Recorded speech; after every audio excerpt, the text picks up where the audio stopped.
It's over. Wait, what's going on? Miracle draw from Wesley, so. Oh my god, I'm gonna lose my mind. MVL acing the opening. There's just no way. Oh, what an idea by MVL. The power stretch. That is evil. Rooksy 2 Oh my god! What in the world? Rooksy 1, he's blundered his rook. It is a mouse slip. This is anyone's game. Oh, Jan blunders. And this is over. Can you believe it? Right with the team, cause you know that we win it, we with it, we going, we flowing again. Magnus Magic. He's done it again. Magnus is now worse. Knight takes G2. And it is a draw. This is one of the craziest CCT games I've ever seen. Really, y'all don't know this, y'all in danger, I'm a threat. Checkmate in one coming in. These are the last. Oh, and he's losing. And Magnus cannot believe it. He's so mad at himself. Wow, you never see this. Absolute hats off.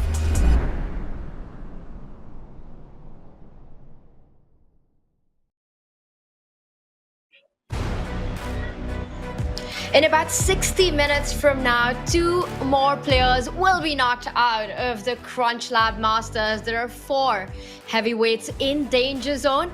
And as they get ready to enter the playing arena, fair play checks are on. They're getting their screen ready, getting into the zone. Daniel Naroditsky, Tanya Sachdev, we're ready to kick things off with you, chat. Daniel, good to have you back on the call. I want to ask you one thing.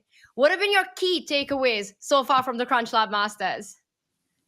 Thank you for that lovely introduction, Tanya. Happy Sunday to everybody. If you know of a better way to start the Sunday in my case and end the Sunday in your case than watching some CCT action, please let me know. But you've been doing an incredible job, Tanya. I have to compliment you pulling a hero shift on the commentary and making it so much fun to watch, as MVL seems to have the secret sauce to defeating Magnus Carlsen pretty consistently. Even he doesn't know what that secret sauce is. I think it's been passed down from generation to generation. It's a grandmother's recipe. And he seems to make it absolutely delicious when he's on the board. We're going to be seeing more of that. But Daniel, I can't take any credit. I think the players have been playing such fantastic chess. A stacked field, the highest ever average rating of the Champions Chess Tour. It's been entertaining so far. And the Champions Chess Tour will continue to be entertaining, as this is only the 3rd stop of the tour. This is the CrunchLabs Masters. The final regular event will be in September. And it's all about getting that golden ticket to the season and in-person final. 2 ways to do it. 8 players qualify. Either you win one of the regular events or have enough tour points to end at the top of the tour standings, and you're in. And Daniel, all of that is on the line right here, right now. It is indeed. Hey, it's pretty easy. There's so many different ways to do that. There's not just one way. It's not like you have to win one particular tournament. I mean, there are several tournaments to choose from, Tanya. I mean, really, anybody off the street can qualify. Just kidding. Of course, the people off the street who've tried to qualify through this tournament have been pretty impressive, and they've met with some stalwart opposition. Highest average rating, Tanya. Excellent form all around, and topsy-turvy action in every one of these mini matches, without exception. We're expecting more twists and turns today as we look at our bracket. Now, the 2 players who've already made it to the season end final, Magnus Carlsen and Alireza Firouzja. Magnus with his Chessable Masters win, Alireza Firouzja with his Chess.com Classic win. And this is where we are right now. We've got a winners final, which will be between the top 2 French Grandmasters, and only one of them will advance through to the grand final. But that comes later on. Alireza Firouzja versus Maxime Vachier-Lagrave, a mouth-watering clash. But for Maxime, more on the line, as he's the player who's yet to book his spot in the season and final. And look at the appetizers, what we're starting with right now.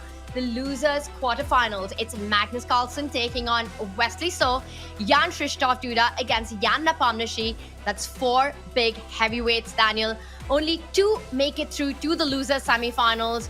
What are you expecting from these mouth-watering clashes? Well, this is the only context in which Magnus Carlsen and loser is mentioned, in the same breath. But this is going to be all about Magnus and his revenge from yesterday. Can he get his revenge in a classic against Wesley? These two have faced off so many times across so many different formats. so many years, so many different eras. It's going to be an epic match, Tanya. But just a shout out to Alireza Firouzja. He might be memed for that game he lost to Fabiano Caruana, but guess what? He's in the winner's bracket. He won that match. He won all of his other matches, and he has been on an absolute tear really ever since the Candidates Tournament.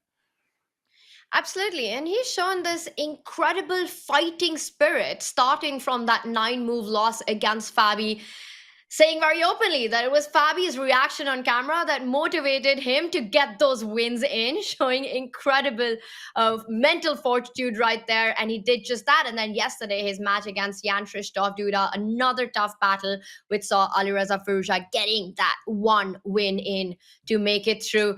And let's take a look at our stats team. Now, the stories have turned around. As you mentioned, Daniel, no one is used to seeing Magnus Carlsen in the elimination bracket. And he started with a massive favorite in the tournament, with our stats team giving him a 50% odd to win the whole thing.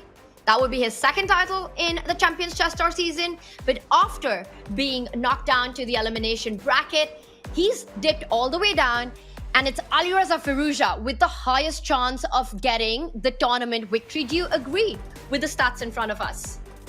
Well, I think it's important to point out Jan is a really streaky guy, and it's hard to give him a probability. It kind of depends on which side of the bed he wakes up on, which Jan Punisher are you going to get on any particular day.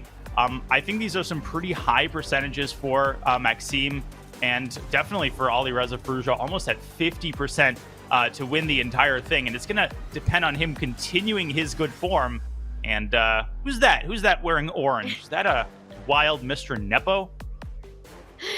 Great color, and it looks like Yana Pauno, she's literally back in the battlefield with the sword behind him and his favorite wall right there, getting in the mood for the action that's coming up, because he will be playing against Jan Krzysztof Duda. Now he's one of the 4 players who is on his final life here in the CrunchLabs Masters. I'm getting hungry. It's 9 p.m. almost in India. But of course, we've got the other big clash as well. Magnus Carlsen, world #1, taking on Wesley.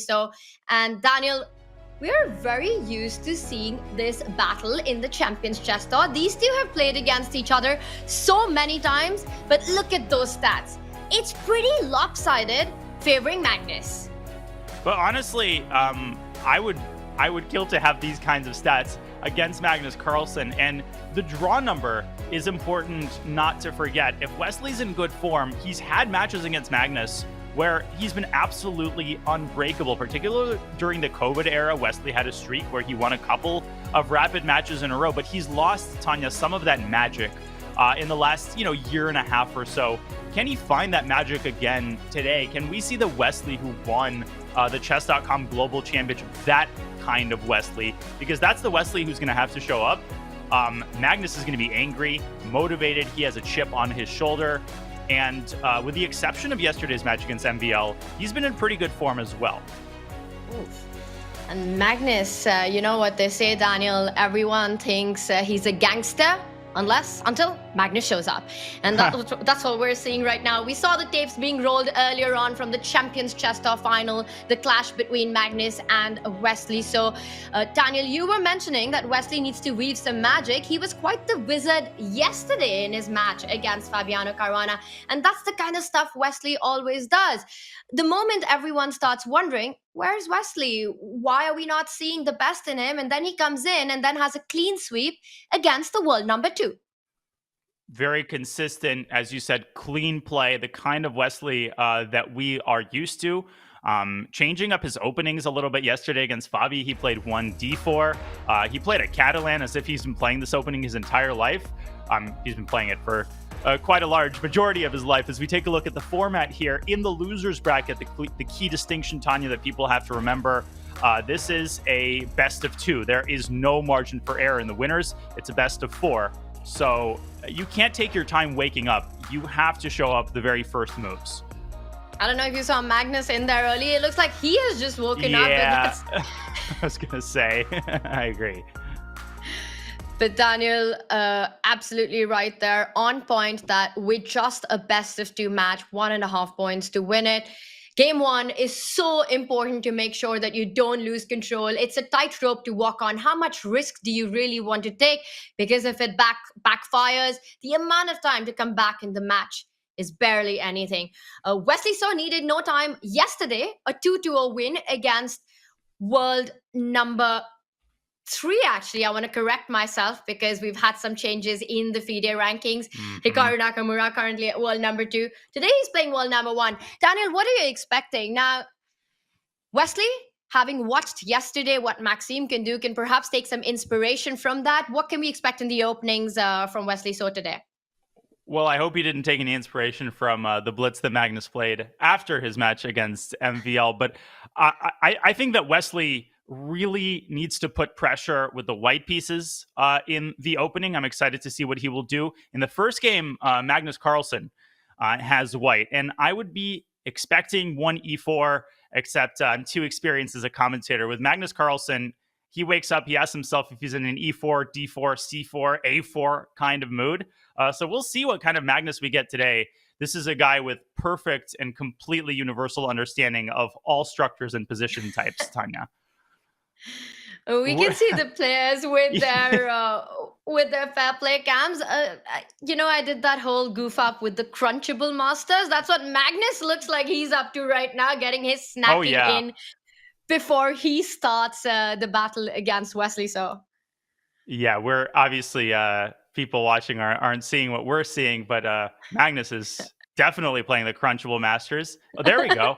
And I like the 2 water bottles, like guard towers surrounding that Chipotle bullet or whatever it is that he has. Little pre-match fuel. What could possibly be better than that, Tanya? Well, maybe winning a match against Wesley So. That's what he has in his mind. Now, one of the big challenge for Magnus in this tournament, Daniel, has been the setup. We're seeing it right now. He's been playing on the touchscreen, and that is so difficult in this time format. How critical will it be for Magnus to avoid those time scrambles with the playing setup that he's got here? I mean, I don't really understand, and I'm going to be a backseat driver for a second here. I don't really understand why, this isn't a top priority item for Magnus to get a mouse, but hey, he's making it work. He's still pretty darn fast. And, the key is just to avoid the Armageddon because there's no increment. Everything comes down to a time scramble. If you're Magnus, you have to win this in the increment portion. Tanya, we're underway. And this is the kind of mood that Mr. Carlson is in today. A3. Hello. What is that mood? What do you call that mood? What do I call this mood? Sort of a Magnus Carlsen grunge. I'm wearing a hood and I don't care about anything. I'm going to make you think on move 3 kind of mood. Very gangster. But Daniel, we've seen Magnus pushing the rook pawn with the black pieces in similar setup, and it feels like he's reversing it, just throwing the ball to Wesley. Very often this move A3 can control the b4 square in different positions, and now we'll see the opening develop as a standard opening, but white has just included the move A3 just to throw your opponent off a little bit. But I like that Wesley did not spend too much time at that moment and responded in what seems like a principled way. Take out your bishop, consolidate the center. Yeah, and I think people sort of became aware of the role that such moves play. I would argue in the Ding versus Nepo match. Remember that H3 move early in the Queen's Gambit decline from Ding? Now, that opening experiment didn't really succeed. But people have started playing, A3 or H3 kind of as a semi-waiting move almost in these Queen's Gambit decline Slav setups. This is not a particularly ambitious way of playing, but that's what we're used to from Magnus. He wants a fresh position. He wants something relatively unexplored. And from that perspective, you can put a check mark, right? Wesley's already spent a minute. There are some decisions for Black. And I was about to say, when do you take on C4? Do you take on C4? Wesley playing maximally ambitious chess. We're going to get something very exciting here, Tanya, because I don't think Wesley is going to give up this pawn that easily. And that would mean that white has sacrificed the pawn for quick piece activity, for quick piece development, while Wesley wastes time defending that pawn with advancing the other b pawn that you're pointing out. It would allow the white knight also to jump onto the center of the board. E5 is always a juicy square in the setup. The bishops come out quickly. It's already promising to be one of those games that's going to build up really nicely and quickly in the middle game. Now, Daniel, you mentioned that yesterday, Magnus, he lost his match against Maxime Vachier-Lagrave, 4 decisive games in the rapid, a crazy, crazy Armageddon. And then he happened to chance upon a match against another grandmaster that we might know just to take out his frustration. What happened last night? How did Magnus recover? Well, it was a back and forth match. And, in the interview, Maxime pointed out that it just wasn't, either of their best chess. So Maxime just seems to have, as I said, kind of the secret sauce. He gets under Magnus's skin on the chessboard. Of course. So not all is lost. This is the beauty of the double elimination format. Magnus understands this perfectly well. And what a great story would be if he comes back. Crazy position. We're going to deep dive. I love how you're dodging the whole thing. I was talking about Magnus's match against you after he lost to Maxime. Sorry. I misinterpreted the question. I have buried that match so deeply in my memory, Tanya. I did have the great honor of giving Magnus a little warm-up. We played something like 22, 23 games yesterday evening, and I had an OTB Blitz event, so it was a good warm-up for me as well. It was a back and forth match, except there was more forth than back for me. Well, this position's already back and forth because Black's pushed the B pawn first to defend his own C pawn and then pushed it further to force Magnus's knight to retreat to E2, and it looks like it's coming in the way of its own bishop, but it's one tempo away from switching up to the G3 square. Maybe in some cases the F4 square, but knight to G3, hitting that bishop on F5, hitting that pawn on C4 on the cards. And the computer's pointing out that G3, in fact, is the way to go. Yeah, apparently you can just play this position down a tempo and you're still better. If only I knew this when I was starting to play chess. I feel like Magnus has gotten exactly what he's wanted. Not only a fresh position, but also just a slightly better position. You get this type of structure from the Queen's Gambit accepted, Tanya. Now, Wesley is likely going to complete his kingside development and quickly try to go C6, C5. But the reason that White's slightly better, and Magnus loves this kind of square control, you're going to see him go A5 and sort of start massaging the territory that he has on the queen side. Maybe the queen comes out to A4. The pawn on B4 is feeling a little bit uncomfortable. I'm not a huge fan of the kind of position Wesley has gotten out of the opening. I think it's a slight advantage, but it's a very stable advantage. I agree with you. And these are the kind of positions that Magnus likes to grind down. And stylistically as well, Wesley, he loves those solid in control openings where it's standard play and it's a long, long battle. But this one's already very dynamic, asymmetrical pawn structure. There are already weaknesses to be targeted on. And stylistically, I do think that this is exactly what Magnus wants out of the opening. His last move also hinting at a development of that bishop from B2. And maybe someday he'll get that D pawn moving up the board, making that bishop an absolute sniper. Rook C1 targeting the C6 pawn. Things looking good so far for Magnus Carlsen with the white pieces. Daniel, early days still in this one. Wesley so known to be one of the biggest, hardest players to beat and one of the biggest defenders on the circuit. We'll come back to this. Should we zoom out and take a look on our other matchup? Yeah, I think the conclusion of the opening is very clear. It's a successful one for Magnus Carlsen from the perspective of just having a slightly better position. He's forced Wesley to burn a bunch of time, but we have another match on our hands between Jan-Krzysztof Duda and Jan Nepo, who did win the play, and he was in the best form of anybody before that came to a screeching halt. Can he find a little bit of that fire again, Tanya? That is the big question. Not sure I love Jan's position in the early going, but it's definitely more double-edged than the Magnus Wesley game. B6, the last move. It's move 14. Jan with the white pieces here. B6 defending that pawn that had been attacked by that queen on B3. And before we deep dive into this position, I think for Jan-Krzysztof Duda, he needs to develop those queenside pieces. Knight C3 feels like the way that you want to start with. Daniel, to me, it looks like a very close match. Who do you think is a favorite to take this? I think it's extremely close. I think Jan, if he can find that form again, should be a slight favorite. So I'm going to give the slight edge to Jan Nepomniachtchi. By the way, there was a moment there where the other knight could have jumped into g4 potentially and attacked the f2 pawn. That is the drawback of moving your rook away from f1. Speaking of, Duda plays h3. He's like, I'm not giving you a second chance, Mr. Nepo.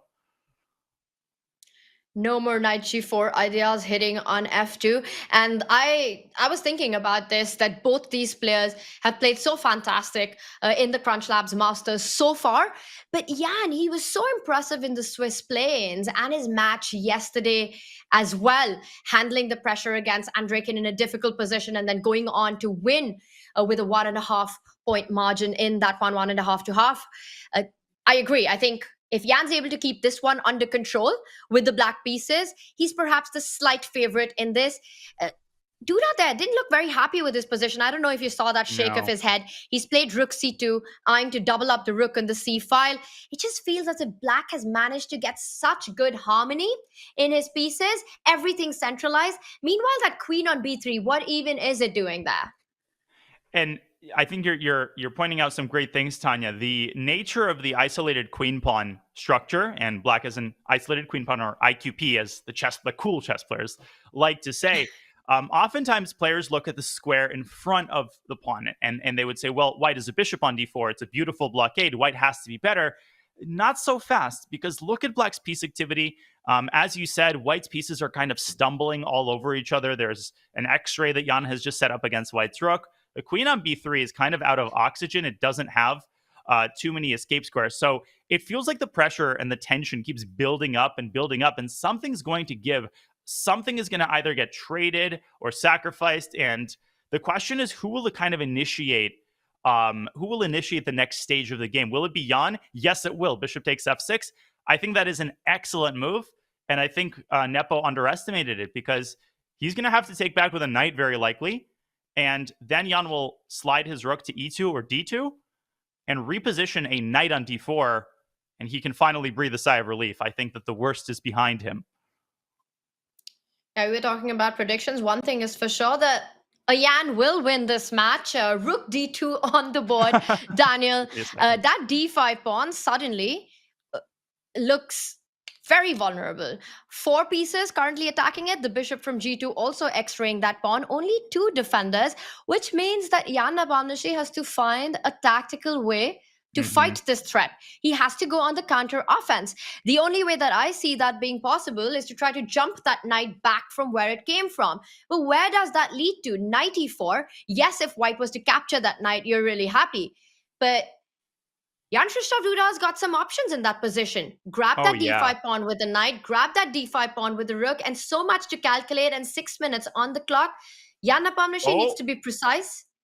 Ooh, bishop to b4. So he is looking for a tactical way to give up this pawn and generate activity, but the eval bar shoots up here, and the natural question is, can white play knight takes d5? Can white make that work tactically? This is the kind of move that you just close your eyes and play and pray that you haven't miscalculated something.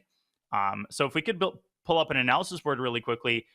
Tanya, I think you hit the nail on the head. Instead, knight e4 did look pretty attractive for black, because after knight takes d5, no, you don't take the rook. Oh, I'm attacking your queen. Well, yeah, I'm attacking your king. And that is an attack you must respond to. But black actually drops the queen back to e8. And the complications here are inscrutable, but they don't seem to be in white's favor. I mean, the rook has to slide away, exposing the other rook on d1. This is not particularly attractive. Instead, after bishop b4, the game in the move in the game, knight takes d5, knight takes d5, rook takes d5. The big problem for black is that you're just not in time to play a move like bishop c2, because white always takes on d8 with check. Here, black simply loses a piece. I'm not sure exactly what Jan has in mind. It's probably to trade and then move the bishop back. But this doesn't look all that great. Maybe he can recover the pawn on a2. But I'm calling his bluff if I'm JKD. And guess what? As I say that, knight takes d5 appears on the board. I'm not liking this for Nepo. I think he might have been bluffing a little bit, playing some hope chess. You're not the only one. You're not the only one who's calling it. Jan-Krzysztof Duda is going for it as well. And now Jan Nepomniachtchi has to prove this pawn sacrifice and what he had in mind with that last bishop move. We're seeing trades happen on the center of the board. Down a pawn, black does have the bishop pair, and it is an open position. Now, yes, the a2 pawn is hanging, but I like this retreat with the queen, because if Jan Nepomucci immediately captures that a2 pawn, we'll see the queens come off the board, and then the white rook, and we might even see this line being played out. Queen takes queen, bishop takes queen. The white rook has the option to either slide over to a1 or all the way to d7, and he chooses the a1 square, x-raying that bishop to the a7 pawn, winning that back. And Daniel, what do you make of this endgame and the trades that we're seeing? I mean, queen e4 is a totally understandable move because Jan has found a way to essentially eliminate any risk and technically play for 2 results. But in reality, I think unless Jan does something crazy, they're basically playing for 1 result, and that result is a draw. Yes, Jan wins the pawn, rook takes a7, you take your hat off, but then you play bishop f6 and you use your bishop pair and your activity to find a way either to win the pawn back or to generate sufficient counterplay to make a draw. I think bishop f6 is going to happen. I think Jan is going to go knight d4. Well, one of the Jans is going to play knight d4. The other Jan is going to probably then deliver a check on c1 and find a way to make a draw here. I don't believe that White's winning chances are realistic. All right, so up a pawn, but a lot of activity for Jan Nepomucci, and it looks like he's done that Nepo thing that he often does, which is find a way to be active by giving up some material. And that's often what we see in top-level chess. Daniel, let's zoom out of this one as Duda tries to find a way to keep the game going. We'll get back to this, but let's jump our attention over to the other game where the queens are still on the board. The king, Magnus Carlsen, is playing with the white pieces up against Wesley. And a lot of developments have happened. We see some trades have happened. There's also an isolated queen's pawn in this one. That's from Magnus, that d4 pawn that we see on the left side of our screen. There we have it, the last move, knight to d7, aiming at rerouting the knight from b6 to that d5 square, which you pointed out in the previous game. The square ahead of the isolated queen's pawn is such an important one to control. Listen, this has not gone great for Magnus. I think he's made a series of inaccuracies in the early middle game. And I think after knight b6, or queen d6, just getting out of the x-ray, followed by knight b6, if any side is contending for the advantage, it is most certainly black. And the time situation has flipped over to Wesley's favor as well. We have 2 isolated queen pawn situations, but this could not be different from the Nepo Duda game where black had a lot of piece activity to compensate for it. Now white is the one saddled with the isolated queen pawn. Black controls the square in front of it, and white is completely hamstrung by the fact that he needs to keep this pawn under a watchful eye. If you move the bishop back, Tanya, black is just going to trade on c1 and grab the pawn. Wesley is going to keep building up the activity with a move like rook d8. And imagine if a knight lands on c3. Ugh, this is yucky. Yeah, wow. If that horsey lands on c3, it's not going to be a horse. It's going to be the mythical beast, as we like to call it, once it gets to that square. Daniel, you're pointing out ideas of getting directly to the d4 pawn with rook to d8. There's free play for Wesley. He can choose how he wants to place his pieces. There are ideas of trying to double up on the c line, and I like this approach that Magnus has. He needs to disrupt the narrative of the game one way or the other. Even if objectively it's not the best move, he has to make it practically complicated. So he pushes the h pawn, creating some space for his king, looking at some squares perhaps to reroute the knight at an opportune moment from g2 to f4 if he gets the chance. Black, meanwhile, has to watch out because that knight from f6, it needs to maybe stay there to stop h5. Yeah, this is a pretty good defensive setup, all things considered, for Magnus, who's adopting a sort of a hybrid strategy. He's playing for activity, waiting for... He's setting himself up so that if Wesley gets too bogged down with trying to improve his queenside situation, h5 might come at the right moment if the knight takes its eyes away from that square. So the big question now for Wesley, you've made all of the obvious improving moves. What do you do now? How do you actually go about attacking this d4 pawn? Is that even the right plan? I don't think that Wesley is someone who is going to take too many risks, especially given that he's got black in the first game. So if he doesn't see a clear path forward, Wesley could continue treading water as well, and we could get down to a time scramble. Both players under 3 minutes now, as rook c7 appears on the board, clearly trying to... maybe not, actually, because even if you double rooks, Tanya, how are you going to pressure this bishop further? I think it's just a really flexible move. You're not only hinting at that rook coming to c8, but at the right moment, the c7 rook can shift to d7 and then start targeting the d4 pawn once the queen gets out of the way. So he's just placed all his major pieces. Notice how all of Wesley's pieces are on the opposite color as Magnus's bishop. Nothing can be attacked right now, and just setting up a position where it's easier to transfer from one file to another. And you mentioned about Wesley not taking too much risk. Magnus Carlsen is a winning machine. If you get any opportunity against him, if you get a kind of position where you've got anything to play for, you have to make the most of every single chance in these kind of mini matches against him. Wesley might be a risk-averse player, but in this position, if he feels that he's slightly better, he's ahead on the clock, he should go for it, Daniel. And Magnus is kind of frozen in place. He's been very casual with his time management, but now he's at a minute, and we want to remind you he has got no mouse. Yes, there is a 2-second increment, but that's not enough in a time scramble. That's an additional disadvantage that Magnus Carlsen is facing. Wesley clearly playing from or maybe not clearly, but potentially playing with a mouse. As we see a pair of rooks get traded, that doesn't really change the nature of the position. Now a pair of knights also get traded. So we're going to have kind of a classic good knight versus bad bishop situation. And Magnus has to tread very carefully. There's a lot of tactics. I mentioned a knight landing on c3. You can imagine, for example, if white plays bishop c4, later on knight takes a4 could become a problem. The queen infiltrating to c2. Magnus is in trouble here. I'm also keeping an eye on the other game. Looks like Nepo has things under control for the time being. He's defending that slightly unpleasant endgame, but if anything dramatic happens on that board, we'll take you there. This is where the action is unfolding at the most furious pace. Tanya, queen c2 actually threatens a beautiful tactical shot. Knight e3 check, and it's on the board. On the board. Knight e3, huge threat. threat. And as Magnus, I think you could sense the tension there. He knows he's low on the clock. There's a direct idea. He stops that fork. But now this square, you pointed it out day before yesterday, I want to say, knight c3, it's finally arrived. Magnus gets h5 in, but it's too little too late. What is assisting that queen on the attack on the king? I see no pieces at all. The computer is pointing out one move. But Daniel, is that the only way? Because what happens if black just gets greedy with queen takes pawn? And he does, and we're about to find out. Apparently that's a mistake, and that I'm pretty surprised because rook d5 is right up Wesley's alley. That is a Wesley kind of move. Now Magnus gets tons of counterplay because his bishop from f1 is finally going to get out of its dormancy and move up to d3. Let's not forget the a5 pawn is also hanging. That was an extremely sloppy move by Wesley. So queen takes b3, getting greedy. One extra move with rook d5, and he would have completely thwarted any of white's attempts at counterplay. That was essentially winning on the spot. Now he plays e5. He's going to lose. Bishop d3 apparently would have won the game for white.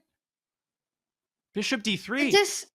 With Bishop d3 with checkmating ideas, but Magnus picks up the pawn, and this allows Wesley to consolidate in the center. The queen comes back, everything's defended. Now that knight on c3, the pawn on b4, it gives black all the chances. Bishop c4. Watch out. Bishop c4 is a threat. This is a can of worms that Wesley should not have opened, and now he can repeat moves. Magnus is probably okay with a draw here, given the time situation.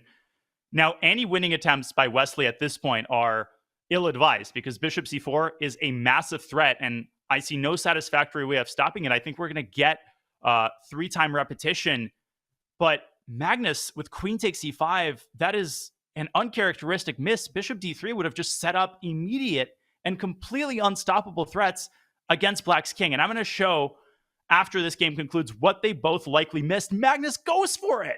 What a brazen attempt. He plays for the win with queen a6.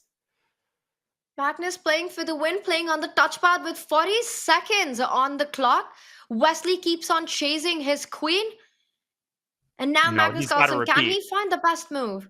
And the rook will fall back. Wesley can't allow bishop c4, and that's it. No. Wow.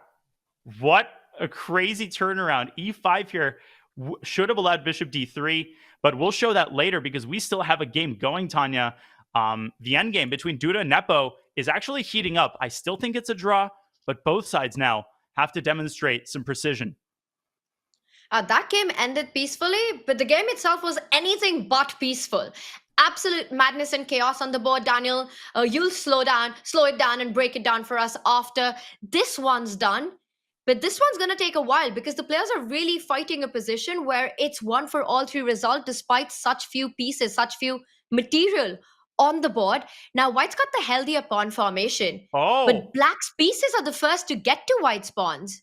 Apparently a huge mistake. Duda punishes him. Nepo is up a minute on the clock. I thought that the worst was behind him. He completely missed this retreating knight move. Guess what? Hardest move to miss. How many times have I said that? Retreating knight moves. Nepo missed one of those. Now Duda is just mopping up. He's vacuuming up the pawns with his knight. But will he even take on h6? Yes, he'll probably take with a rook.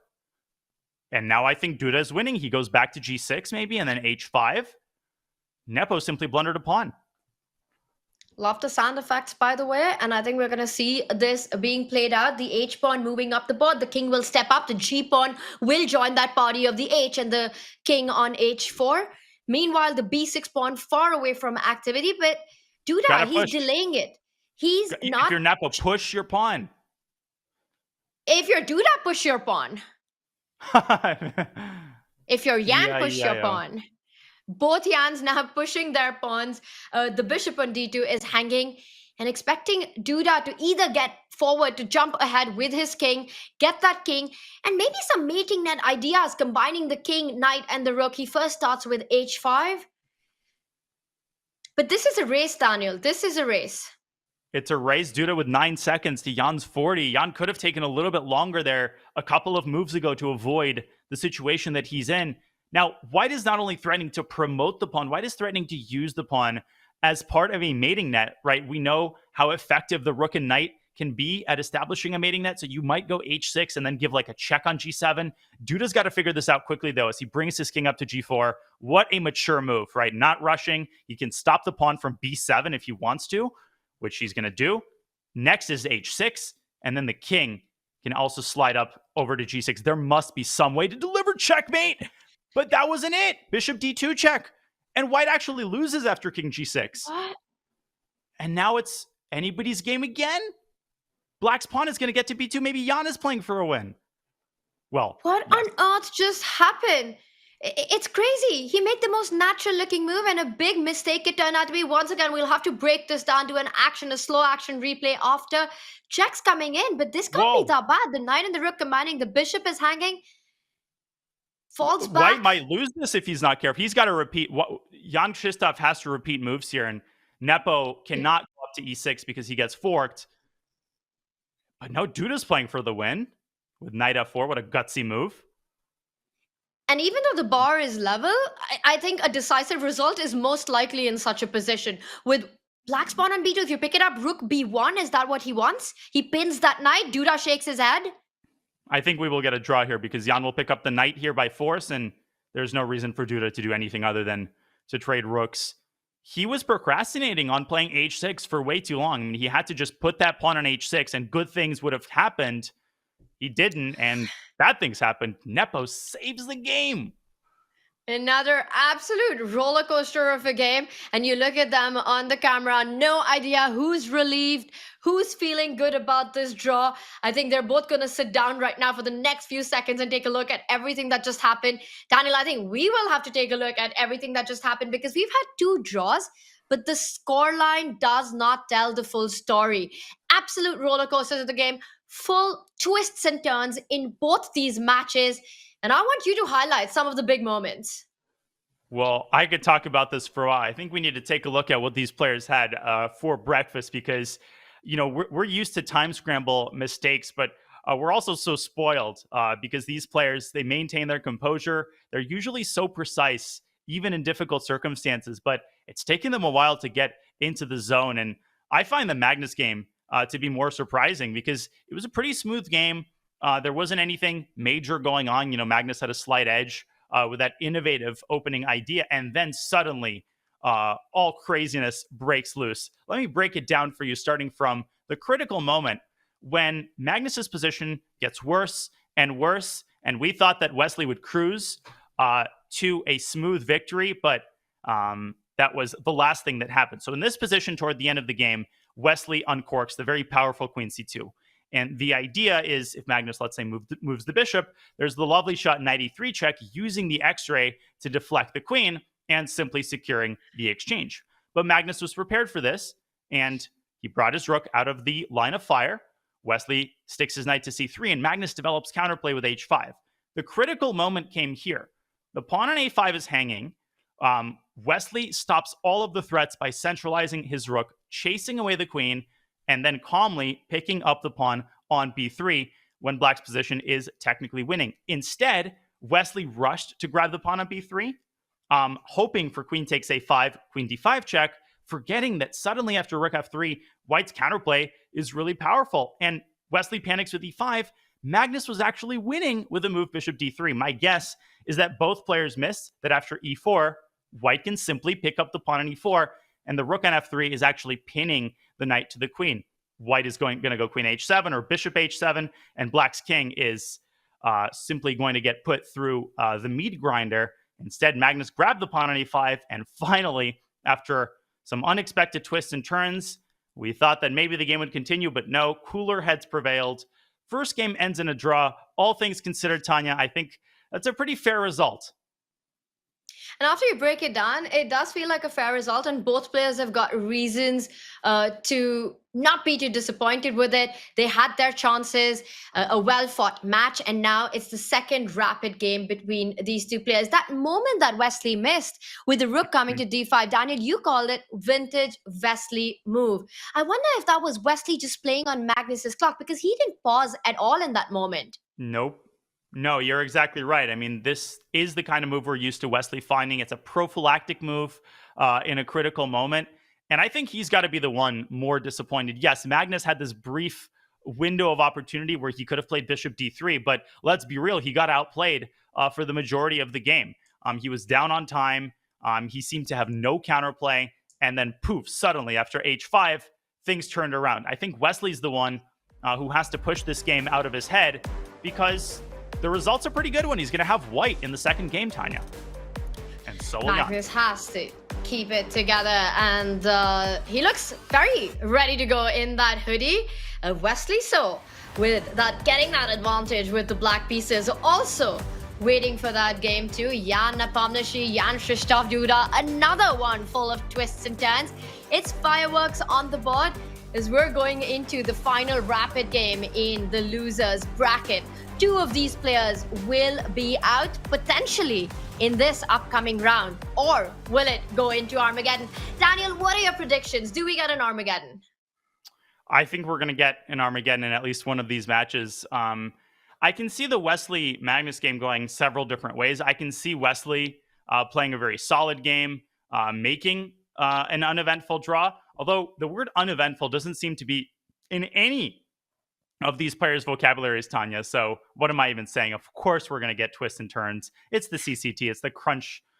What did you call it? The CrunchLabs Masters. Let's pretend like that did not happen. And I'll tell you one thing. I think Magnus Carlsen wants to fight this one out. Even though he starts with the black pieces, we've been pointing out the challenges of playing with a touchpad, a touch screen. Now, imagine having to do that with no increment in an Armageddon format. You first have to go through the whole bidding process.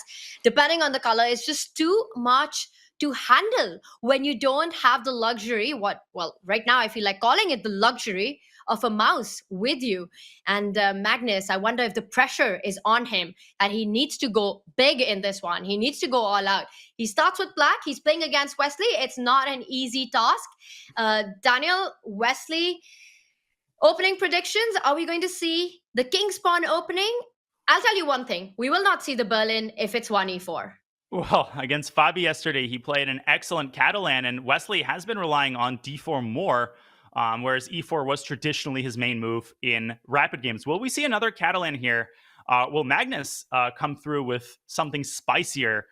Well, Magnus hasn't decided what he's playing yet. Let me tell you that. e6, okay, and no Catalan for us today. We will get a mainline Nimzo Indian. And it's the queen c2 variation, where if black was to capture on c3, Wesley wants to keep the pawn structure intact, the formation intact, and recapture with the queen. This opening usually is quite balanced depending on black's approach here. What do you think? Is Magnus going to go for ideas of striking in the center immediately with d5, or more complicated waters, allowing white to expand in the center? Before Daniel can answer, Magnus does. So traditionally, short castles was considered kind of a sine qua non of the proper Nimzo Indian setup. But recently, d5 has actually gained a lot of traction. It's had a revival, and now we get sort of a position that it doesn't look exactly like a Nimzo Indian. It looks like a Nimzo Queen's Gambit declined cross, and there's a lot of moves in this position. I think the old school move is c7, c5. That's kind of the tactical line. But recently, people have been playing this more in more positional fashion with short castles. The light squared bishop is typically developed via the fianchetto or even the extended fianchetto. Very often the bishop comes out to a6 in order to apply immediate pressure on the c4 pawn. Magnus taking an early think. Knight e4 also very popular, and now c5. This is an extremely tactical line. Tanya, this was popular back in like the 1980s. This line has been around for a while. It has, and it's suddenly gotten a bit trendy as well, and it's sort of testing white here because, like you pointed out, castle, d takes c4, they are the usual choices that we see nowadays, and Wesley seems like he's quite prepared as he blitzes out his moves. Already a 1 minute advantage on the clock. The game's just started, and once again, the seconds and the minutes in this one so crucial given Magnus's setup, but both players look very well prepared, know exactly what they're doing. Daniel, the pawn has been recaptured, the c4 pawn, there's pressure on it. And I think very often in these kind of openings, we end up with a very symmetrical pawn formation once the c4 pawn is grabbed. And first time the position after e3 occurred, 1929, in a game featuring Vera Menchik, one of the top female players of the early 20th century. So there's nothing new under the sun. Or as Wilhelm Steinitz liked to say, what is new is not true, and what is true is not new. And I think that Wesley is adhering to the strategy of risk management. He wants an Armageddon. I'm just still thinking about what is true and what is new about this position, because we need to get to the bottom of what's going on. Now, it's not without poison. Yes, the pawn formation is very symmetrical, but black still has to solve the development problems of that bishop on c8 and the rook on a8. The moment you go b6, you're sort of weakening the c file. And very often we can see X-ray attack on that knight on c6 once the bishop reroutes itself, which is why instead of that, Magnus chooses a different way to take pieces out. The bishop steps forward to slide back. The rook will go to c8, place itself on the central files. Daniel, I think this is getting close to the Armageddon. Yeah, and again, Wesley, he's managed to pose some problems in the opening. He's not about to offer a draw. He's going to keep playing white's position a little bit more pleasant. But as you very correctly indicated, if black can make all of these moves, okay, bishop b2 I think is a clear sign that liquidation is happening, and it's happening very, very fast. The bishop coming to e8 is an instructive maneuver for people to note down. Is it going to win the world's most active piece award? Probably not. But black's setup is incredibly solid. There are no weaknesses.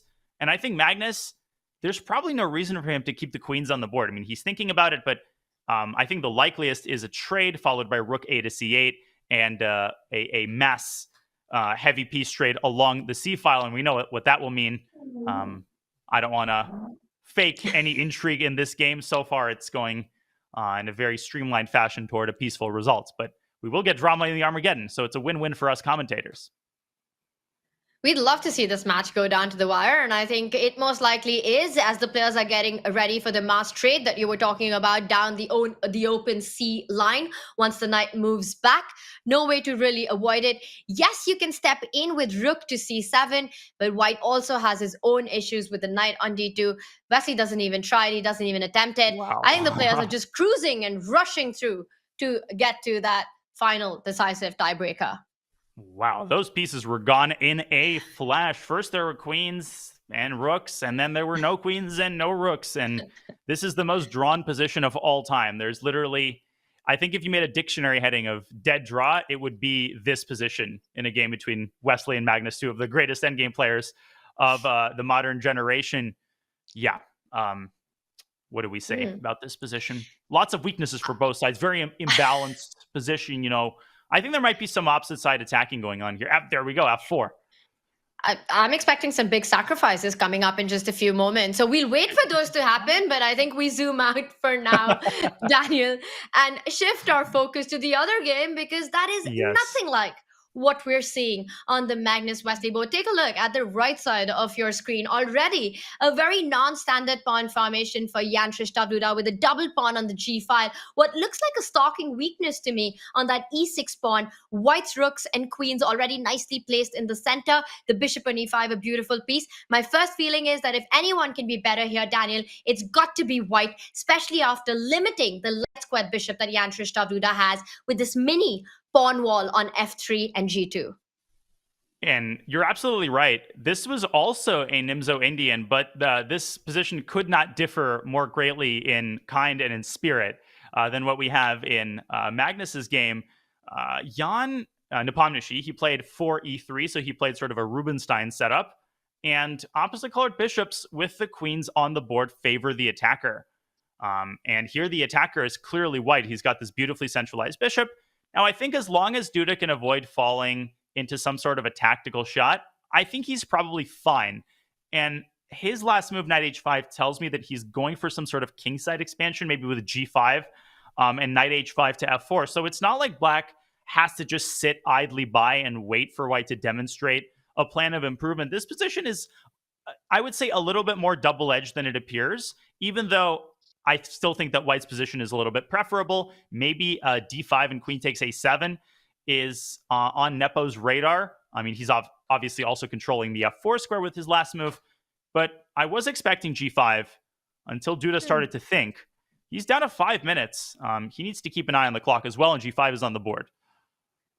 And I really like this idea that you hinted at. And the moment you said it, it's one of those moves. Once you see it, you can't unsee it. Duda took some time, but he did spot this idea. He's looking for his own activity. The knight, insisting on getting that knight to f4 at the right moment. Also, it's not the only idea of a move like g5, right? You really want to activate that bishop on c6. At the right point, you can think about a sacrifice. g4 is always something that's in the air that white needs to watch out for. Absolutely. And this position could heat up in an instant, particularly if Jan plays a move like d5. For now, he's playing this fairly conservatively, h3, indicating that, yes, he is taking this idea very seriously. And now the big question for black, do you play knight f4? Obviously, that triggers a potential piece imbalance. If white trades on f4 and then maybe takes on e6, we could get a liquidation and a quick draw in this game as well. But I'm kind of curious if Nepo will try to go to great pains to keep chances alive. b6, Duda procrastinating, not putting the knight on f4 just yet. Surprise shock, Tanya. I have a shocking piece of breaking news. Are you ready for it? I just want to make sure you're sitting down and, Okay, I'm just, I won't fall off. There's a draw agreed between Wesley and Magnus. We're going into the Armageddon. Who would have thought that would happen from the position when we left it last? Well, everyone. But Daniel, it's going to be an exciting Armageddon. I think so much of it comes down to the bids. How badly does Magnus want black? How low can he go given his setup? How important will it be to have those extra seconds? So much mind games coming up as we wait for those bids to happen. But we will have an Armageddon in that one. But it's all eyes on the two Jans fighting it out in their final rapid game, which is far from getting to an Armageddon currently. The opposite color bishop complex. Now, if all the pieces are traded off, the heavy pieces are off the board, then we can say this one heads into an Armageddon as well. But with so much of the army still on the board and the color complex that cannot be challenged, there is scope to play for an attack. So I still think the players are ambitious, Daniel. The one big, it's not very clear on my screen, but how much of an edge is that on Jan Nepomniachtchi's clock? 4 minutes almost. That's massive. That's a lot in this position. It is, and I'm a little worried now for Duda's position because he got cold feet, right? He played knight h5, he played g5, he made all the preparations, he set the table, but he didn't go through with knight f4. Probably was afraid of the trade on f4. He was afraid of losing the e6 pawn. So it's an understandable fear, but his position's getting worse. It's getting worse. Jan Nepomniachtchi has now found a clear plan of improvement. This bishop on c6 is far from stable. If black could just shift the pawn back to b7, everything would be taken care of. But Duda is just hurtling toward disaster. He's opened up the c-file. Now Nepo has a zigzag maneuver to g6. Tanya, this is looking really nasty for black. I don't know what's the follow-up, but the first move that comes to mind is get that rook to c7. With this trade, he's begging for the move rook c7. All right, the computer, the arrow confirms it, but I'm surprised that Jan's paused. I wonder if he sees an alternative, maybe your idea, and he goes for it, Daniel. He's getting his queen to the light square, the g6 square, and you combine that with the idea of rook c7, that's disaster. Queen d3 is exactly the reason why, these players at the top of world chess resisting the urge, and rook c7 was perfectly fine. You could have played it first and queen d3 second, but Jan keeping all of his options open, maybe keeping them too open as he plays king h2. Maybe rook c7 straight away was a more decisive plan of action. I think what Duda is relying on is trading off one pair of rooks and then putting the other rook on d7. And perhaps what is being missed here, maybe by both players right now, and I'm going to show this on the board really quickly. Jan should play rook c7. He should not fear the mass trade on d7, because in this position, white has the crucial resource queen b5, winning the game on the spot. The queen is unprotected. You have to play rook e7 here, and now the simplest path to victory is just trading queens and mopping up all of the pawns, and I literally mean all of them, which are all on dark squares. So rook c7 here is the money move. Queen a6 is a suitable alternative. Jan trying to find sort of the perfect moment to play rook c7, and I think bishop b7 here might be the only try. And you're setting up tactics with that bishop retreat. The a7 pawn, you might be tempted to pick it up, but then the king side falls apart. There are ideas to look at with bishop takes pawn, and he's setting that up. Queen takes a7. It's not bishop to e4, because then white intercepts it with rook c7. But queen takes pawn. Jan Duda is saying, take my queen side. I just want that f3 pawn. I want my bishop to become a sniper against the white king. Daniel, I would be terrified to pick up the a7 pawn. That's the thing. I missed bishop takes f3 completely. I thought bishop e4 was the reason you can't play it. So I think this is a fairly positive transformation for Duda. Jan is winning technically because he's got connected passers, which means he's no longer really afraid of a trade of heavy pieces. Ironically, it's now Duda who wants to keep pieces on the board in order to generate much needed counterplay against white's king. He has to do that fast. He has to get g4 in. And he cannot wait a single second, literally and figuratively. Queen g6 and g4, it's go time if you're JKD. Absolutely. He's under 3 minutes on the clock, and he has to be really, really fast with this idea. The plan that you're pointing out, I really like it. Do it with g6, getting your queen to g6, or getting your queen to h5, but get that g4 in. Long term, white is winning. Black has to create dynamics against that white king. Jan Duda, he's just burning so much time, Daniel. Well, he's already down on the clock.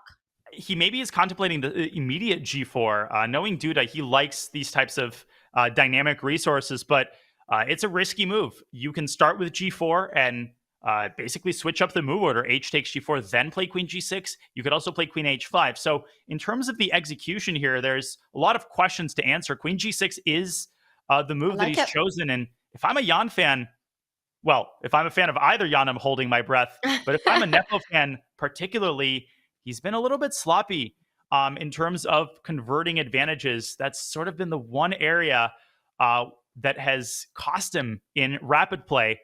Otherwise, he's been legendary. Can he come through? And that's the trade-off when you want to put the pressure on the clock as well, because Jan Nepomucene, he has this unique ability to make practical decisions that pose the biggest problems for the opponent, and using very little time, sometimes not objectively the best move. And this decision by Jan Duda, I don't care what objectivity is here. G4 had to be played. It's on the board. And Nepo, he blocks the play on the king side. Notice how that bishop on e5, not only a great attacker, but it controls the g3 square. So no g3 check on the board. Duda makes a waiting move for now. Yeah, Duda just kind of treading water. Queen a7, though, tightening the screws, attacking the rook on d7. Great point, Tanya. Queen h5 is never really a problem because worst comes to worst, the bishop can drop back to g3, and that king on h2 is, sitting by a nice warm fireplace. Nothing can touch it. The rook on f2 doing such a good defensive job. And Jan is firing on all cylinders. 90 seconds now for Duda. Is his counterplay starting to fizzle out? And for the time being, can he even keep this rook on d7 stable? You definitely do not want to trade on white's terms, because then the roles will reverse, and very likely the pawn on g7 will be black's downfall.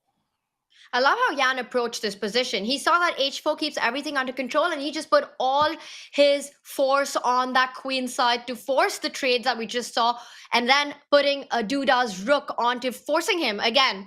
A lot of forces there onto defending that g7 pawn. Meanwhile, his own king is absolutely safe, and it might be time to start pushing the army on the left side of the board. The pawns have started marching. Too much to save. The queen on g6, the bishop on d5 are combining, but where is the attack? The rook on f2, defending everything. Who's stopping the b pawn? I don't think Duda has the answer to that question. And he's got, 3 more tempi to generate problems for white until this pawn reaches b6. If it reaches b6, or if the a pawn reaches a5, you're out of options. The counterplay dries up completely. Duda, though, he's so good. I mean, all of these top players are so good at just not giving up. There are a lot of landmines that white needs to avoid stepping on. Bishop takes g7, tempting tactical move. It actually fails to the deflection tactic g3, and black wins a piece. Rook f7 here, also a very scary move to play because you're exposing the g2 pawn. I'm not sure that is the secret sauce either. I actually think Jan's last move, b4, it gave Duda a target. Is it an amazing target? No. But if you can force Jan to drop his queen back to c3, then Duda gets a little bit more leverage in terms of building up some counterplay. This game is far from over, and Jan is doing a great thing by not rushing and not over-relying on Duda's time pressure here.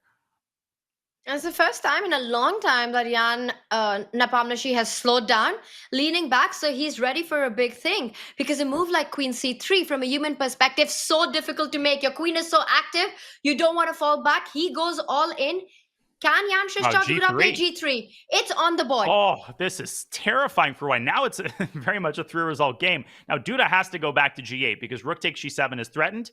Nepo is basically saying, my king is actually safer than it looks on h3. And let me tell you, Tanya, it does not look safe at all, because Duda's next move is h5. I believe that creates a potentially unstoppable mate threat on g4. So Nepo is walking on hot coals here. Now, he can play bishop takes g3. At the right moment to open up a retreating square for his king. But guess what? That opens up a discovered attack with the move e6, e5. There is no question that this game has gone off the rails for Nepo. And the big question is, can Duda find all of the accurate moves with 40 seconds on his clock? You're kidding me. I mean, white's king looks like it's about to get checkmated, and Jan Nepomniachtchi wants to queen on the left side of the board. h5, bishop e4, bishop f5. Choose one of the two moves. He goes for the idea of threatening queen g4. You have to grab on g3. There's absolutely no other move on the board. Queen g4. Or does he want to go rook to f4? He does take the g3 pawn. But what does black do now? e5 is by far the most tempting move. With 20 seconds on the clock, the computer is showing that the cold-blooded rook back to a8 actually keeps a double-edged position alive. 10 seconds for Duda. He Queen e4. threatens a checkmate on g2, defended. But it's, what do you do now? What's the follow-up? Now he plays rook a8. I'm not sure why this version is worse. It does allow white's rook to get back to a commanding defensive post. Now Jan has to find a way to keep this pawn protected for the safety of his king. Which means he has to come back with the queen either to c5 or to c3. Stay connected to the d4 square as well as the a3 square. Yeah, some tough decisions here for Nepo. He's burning through his time very quickly. 12 seconds for Duda. Oof. If he can stay alive in this game, I don't know what I'm going to say. Nepo taking his time, dropping back to c3. Duda stays active with rook a4. So far, some heroic defensive moves by the Polish Grandmaster. But can he keep this up? And the queen and the bishop battery make sure that the b5 pawn doesn't go too far ahead. The b7 square nicely under control. Rook takes pawn is the threat on the board. Is Jan Nepomniachtchi going into full defensive mode? Rook d2, but it's not a happy move to make in such a situation. You're allowing black to further continue the counterplay. The rook sliding onto c4, hitting that queen on c3. Jan Krzysztof Duda has got 12 seconds on the clock, but it looks like the next few moves are going to be very active from him. The more Nepo thinks, the more time Duda gets to calculate further. And the thing is, Rook D2 sets up a queen trade, but I'm not actually sure that White is so thrilled in the event of a queen trade. Again, these opposite colored bishops, it's the bane of the winner's existence. He just can't get the pawns through the blockade, which is why a lot of these endgames are drawn. He does play Rook D2. Rook C4 is on the board. We will get a queen trade should Nepo play Queen D3, which I think he should. I mean, get the queens off the board, finally eliminate the chances of a loss, but potentially eliminate the chances of a win as well. I think the reason he's not rushing through it is because after the trade, the rook jumps over to the second rank, and then you start combining ideas of the rook and the bishop against the G2 pawn. But I still think you have to try it. You're absolutely right. Queen D3 takes Rook C2 is very scary, actually, because the G2 pawn falls with check. Black's pieces are supremely active, but eventually the connected passers should make their presence felt. This is actually an important moment because you can't defend this pawn. You have to move this bishop somewhere to vacate a suitable retreating square for the king. That's a really good point. Don't rush with the pawn moves. And Nepo, he's so tactically aware right now. He stops any of those ideas. Bishop D6, a nice spot for the bishop. The king will slide to G3. And now the pawns are going to start rolling up the board. But it's not that easy. That rook on C2 is really active. It's going to either go to B2 or to A2 and stop that advance. Daniel, you're pointing out B6, eventually defending that pawn with the bishop from either the C5 or the C7 square, or the idea of blocking the B file. Nepo, meanwhile, goes for a different approach. But bishop b4, and this is the genius of Nepo. He understood that bishop b4 was a key resource when he put the bishop on d6. That's why he did it. And now the rook is floundering, trying to get a point of view, trying to get access to this b pawn. Last ditch counterplay by Duda with just 2 seconds. He's going after White's king in the endgame.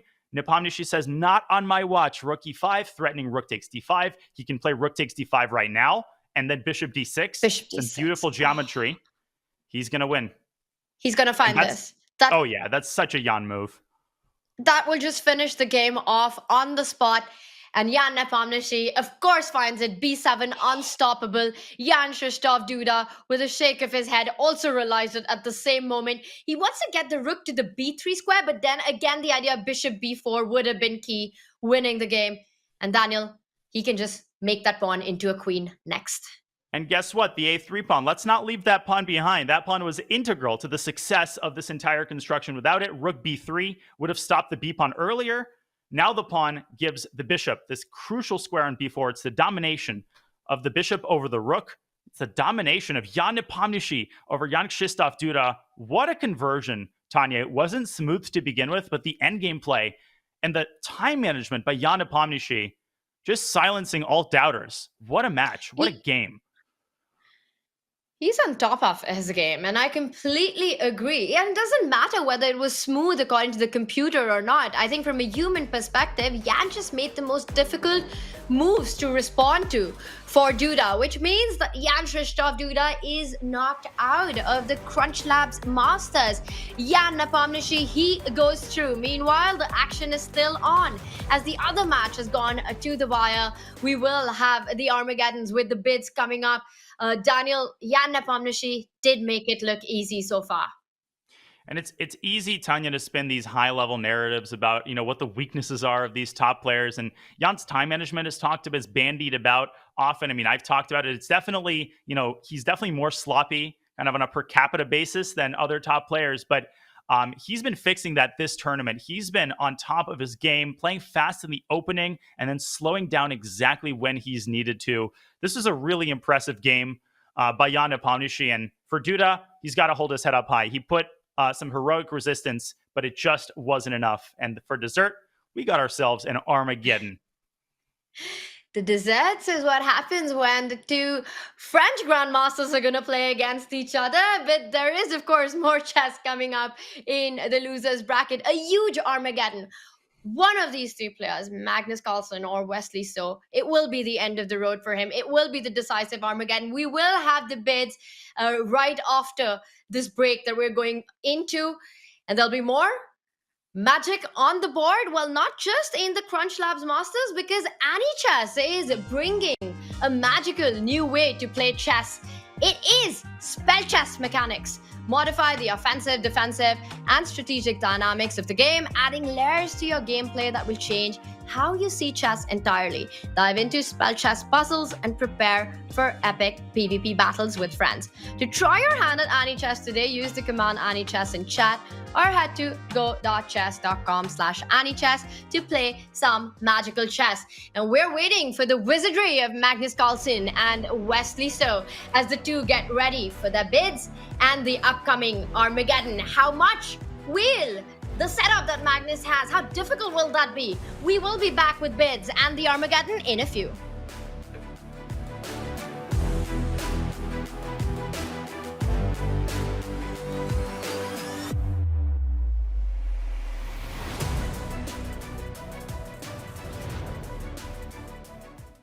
In recent years, we've had a lot of openings in chess that have become meme openings. So it could be strange, silly openings, and we want you to rank these different openings from brilliant to double question mark. And then number 6, the orangutan or Sokolsky opening. Brilliant. The orangutan, yeah, it's playable. Yeah, so I think for 1b4, it's another opening that I've played a lot. Magnus also has played it quite a bit. I think it's completely reasonable, and yeah, it's in the middle. Very, very, very solid opening, and no reason not to play it. Sodium attack. One knight a3. Yeah. I think that's bad. Good. I think that's. I can't give too many brilliants, so I'll give it good. I would say it's not the worst. Maybe it's playable. I'd probably put it in the second to last tier though, which is just bad. I don't think there's much value to the opening itself. It's just fun to move the knight, but doesn't do much else. Mm-hmm. And then number 8, I believe, is an opening invented by Anna Crumlin, which is called the cow. Brilliant. Yeah, so I think as far as the cow opening goes, it's an opening that I would put probably in the second tier of good. I think much like the hippo, it's something that you can play and get to a very high level with it. At a certain point, of course, it's not particularly good if your opponents know what they're doing, but I also played it recently in a blitz match online, and I did well against the GM, so I think it's probably in the good tier, second tier. I'm tempted to put it in double question mark, but I think it just barely makes it into bad. Yep, those are the words of Magnus about the cow. And then we have a favorite, the Norwegian rat. Yeah, I really like that opening, but unfortunately I think it's also bad. Yeah, I think that's in the middle. I don't think it's horrible, don't necessarily think it's great. Somewhere in the middle, I would say. So I'll put it in playable. Okay, yeah, that's good.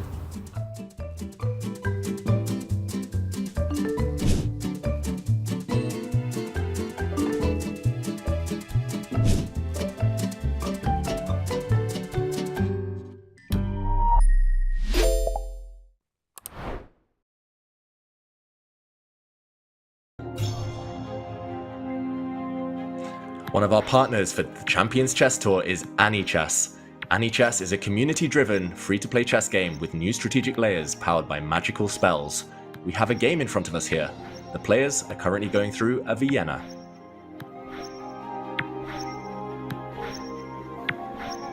From humble ground, a new pawn is crowned.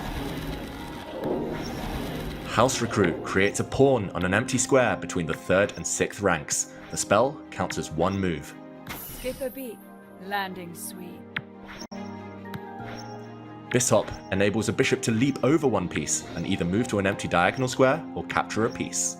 Leap into the fray, knight's way. Parkour Mech transforms any piece, except king or queen, into a knight. Transformation is permanent. If you want to play, Champions Chess Tour viewers can join the AnyChess Open Alpha waitlist with the referral code CCT and be among the first 100 to access the private alpha.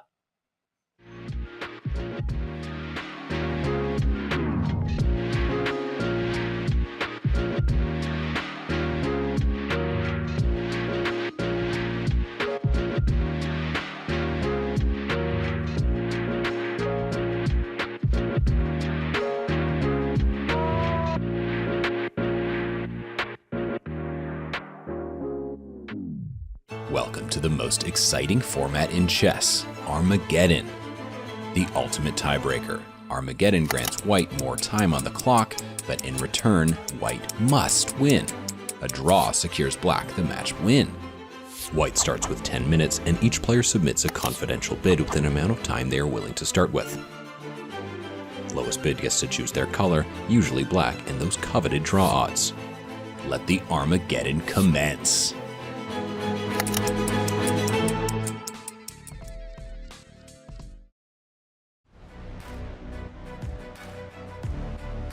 It's the sudden death of chess, and the format so destructive that we call it the Armageddon in the chess world. And look at this, the bids are in. Magnus Carlsen went down to 8 minutes 1 second. Wesley so went further down and won the bid to 7 minutes and 19 seconds. No increment on the clock. Wesley will start with 7 minutes 19 seconds. He will have the black pieces. Magnus Carlsen with 10 minutes will have the white pieces, but Magnus has to win. If the game ends in a draw, Wesley takes the match. Daniel, looking at the bids, to me, it looks like Wesley really wanted the black pieces. 7 minutes, 19 seconds? That's incredibly low. Yeah, that's a pretty bold bid, Tanya, and it truly is Armageddon for the loser of this Armageddon because there is no room for error. This is the loser's bracket, as we see Wesley get up from his chair. Of course, Magnus is playing without a mouse, but I have to say he wasn't all that slow yesterday in Blitz. So it's important for Wesley not to play for time, not to just try to flag Magnus. And the same goes for Magnus. I think in Armageddon, it's easy to overcompensate, to assume that time is everything. It's not. I mean, it's still a rapid game. The most important thing for people to remember, there is no increment. So flagging, it's greatly encouraged, and it is a necessary component of a real Armageddon roller coaster.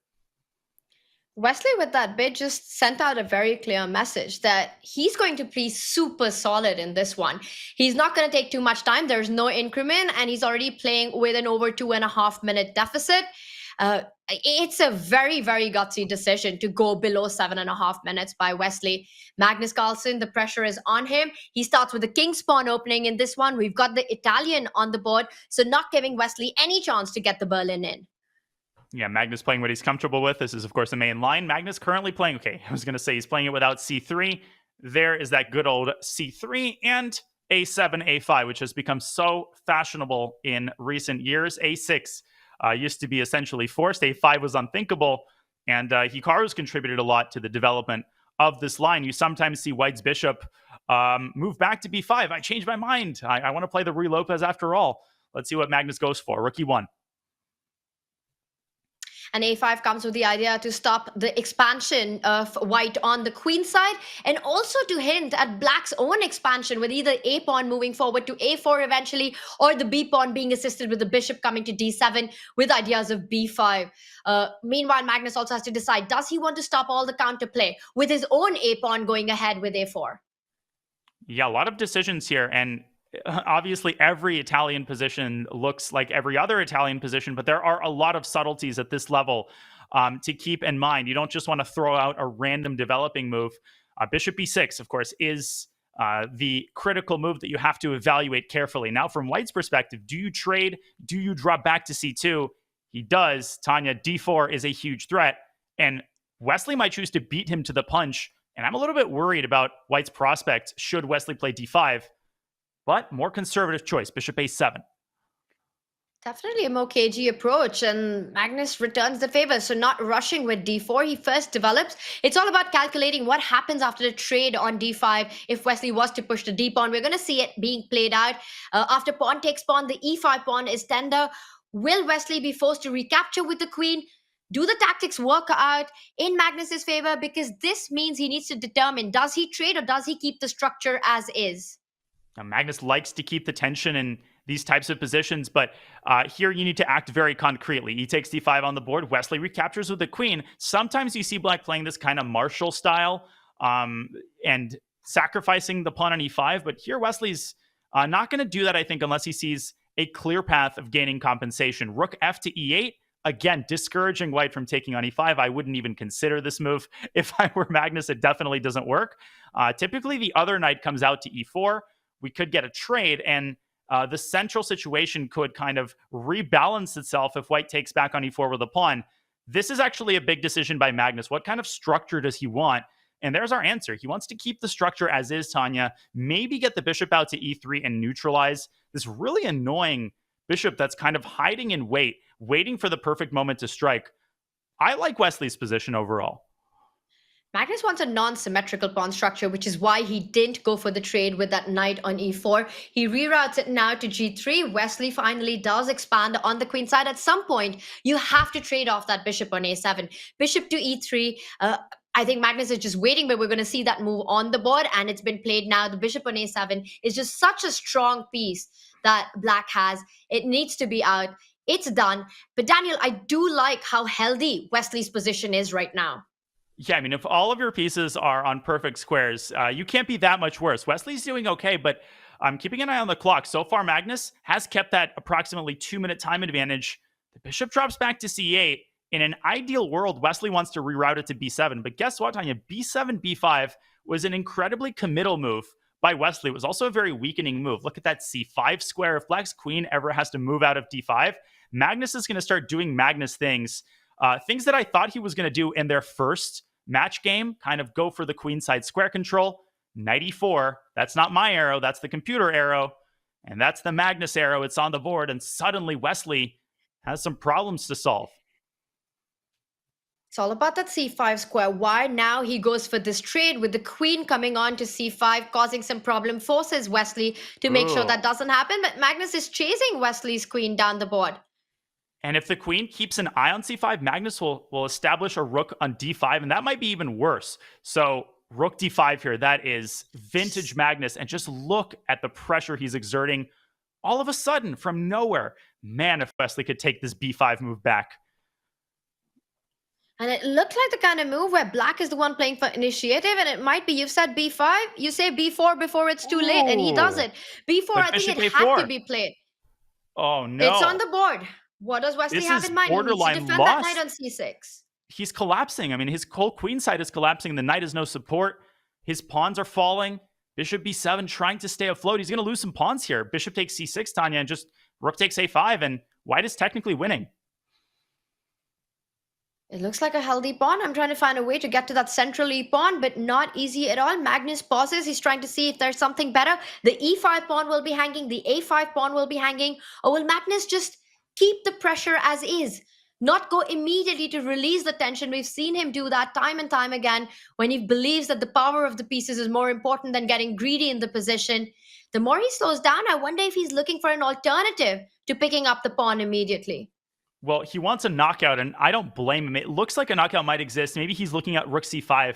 At the same time, you don't want to overcook it. Just, take the material advantage, keep a time advantage. This is even more important, given that he's playing without a mouse, and just the professionalism in converting an advantage, taking some time, making sure that there's no forced win, and then saying, okay, no forced win. I checked all of the tactical moves. Let's cash in my chips.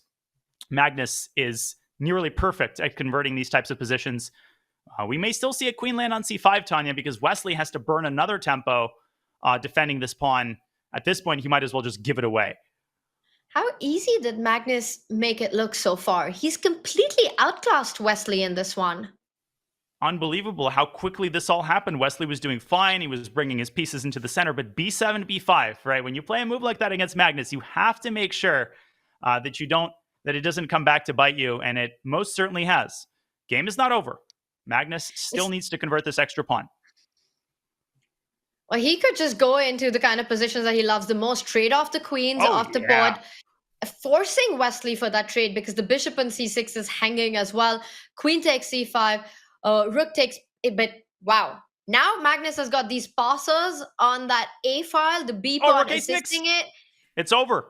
Oh, he missed it. Rook a6, one apiece. Unbelievable. What was that? He's still completely winning, obviously. But let me just rewind this for a second. What on earth was that? Rook a6, rook e6, rook c1, and that would have been the end of the Armageddon. The bishop simply cannot be protected. Both players just forgetting that the bishop is pinned. Instead, Magnus goes at it from the other side. But now this gives Wesley a little bit of hope. He plays rook e6. Now Magnus back on track with b4. He's going to push this bishop out of c6. Tanya, white is winning, but you don't want to miss opportunities like that because, you don't want to keep this game going longer than it has to. Knight h4, by the way, here is an absolutely brutal maneuver. That might just seal the deal.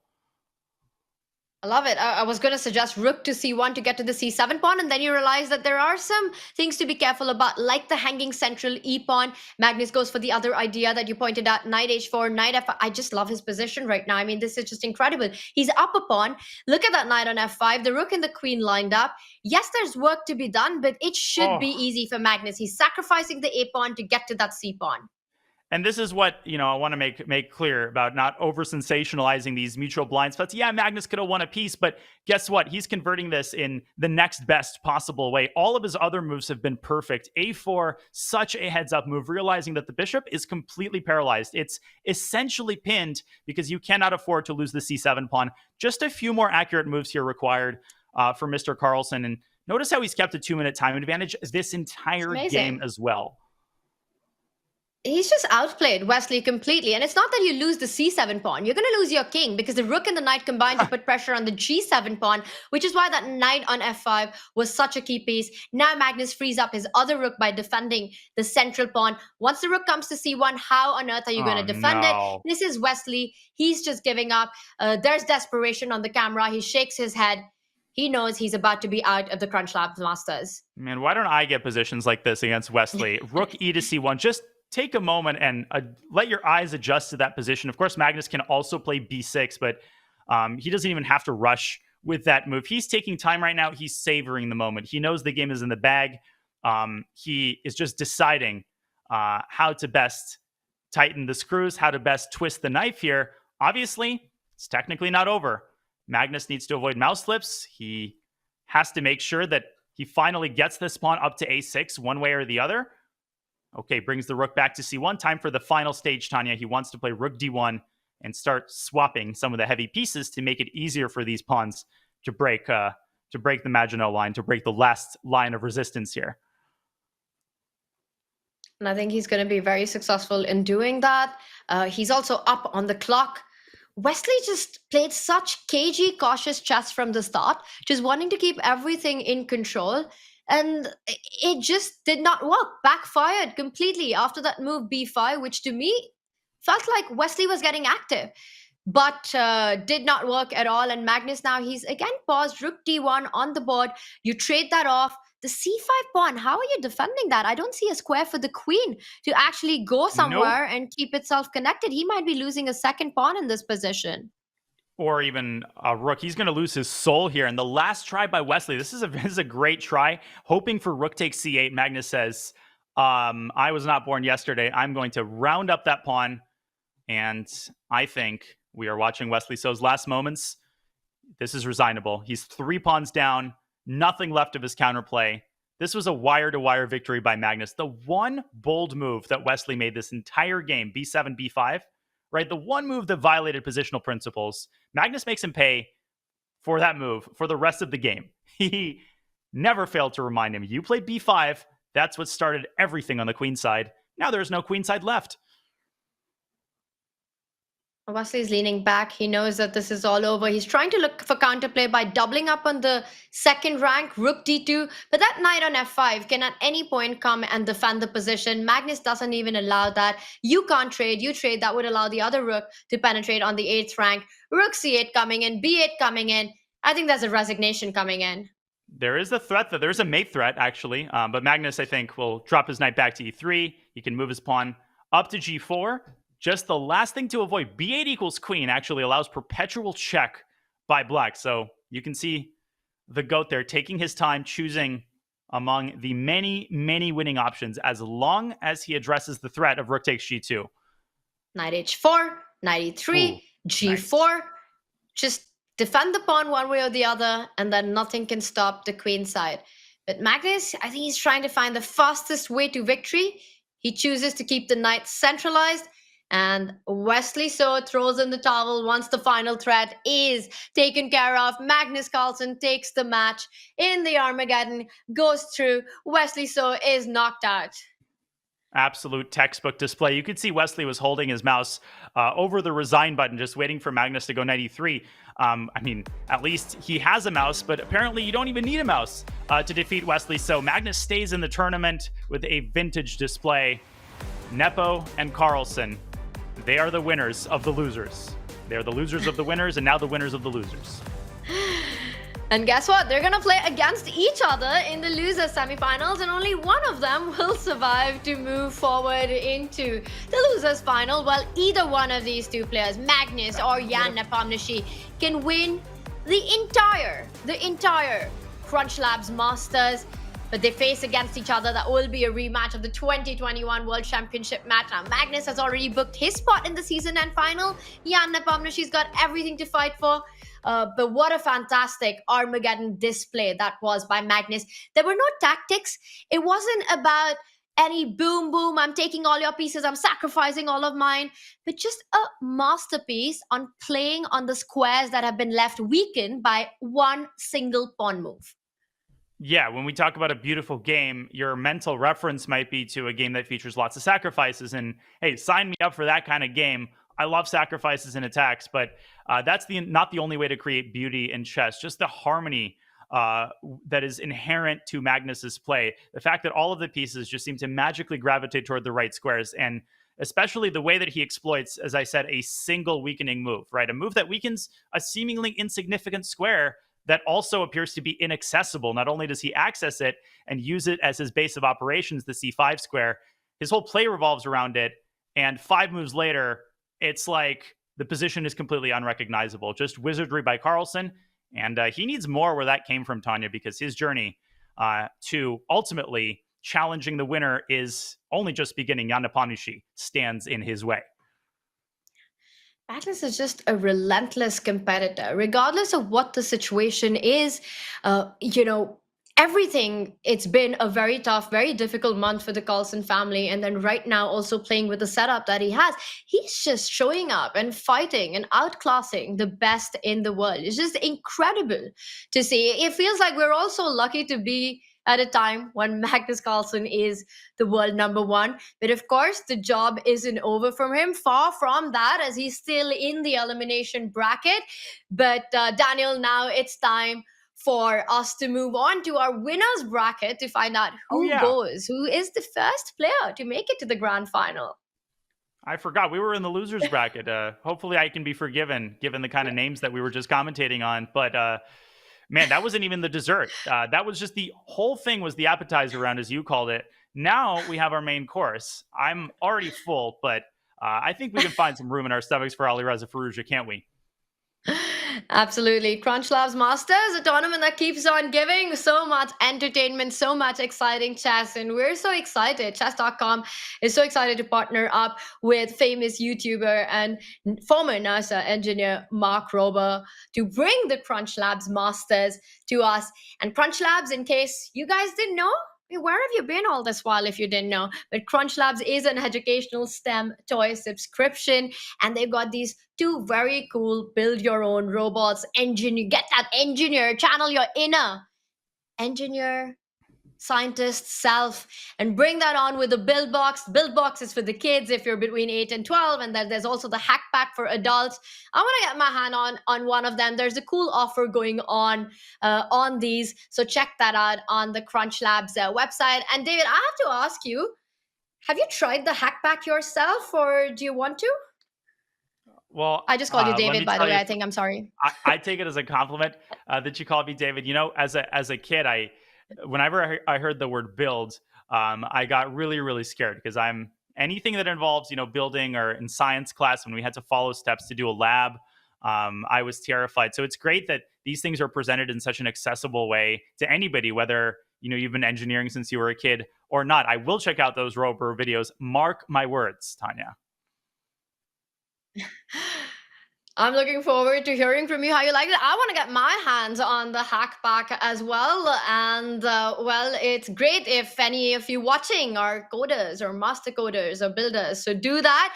We will go into a break before we see some master coding chess action right after, as we've got the two biggest names in France. That is the French number one taking on the French number two. It is Maxime Vachier-Lagrave against Alireza Firouzja in the CrunchLabs Masters Winners Final. That's coming up in just a few moments.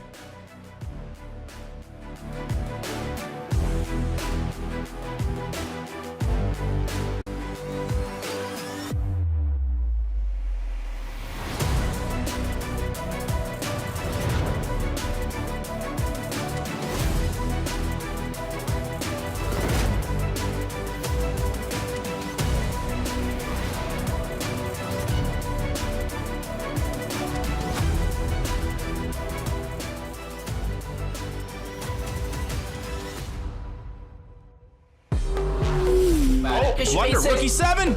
He goes for mate. He doesn't even want the pawn. Oh my gosh. Oh, and rook takes g3, blundered his queen.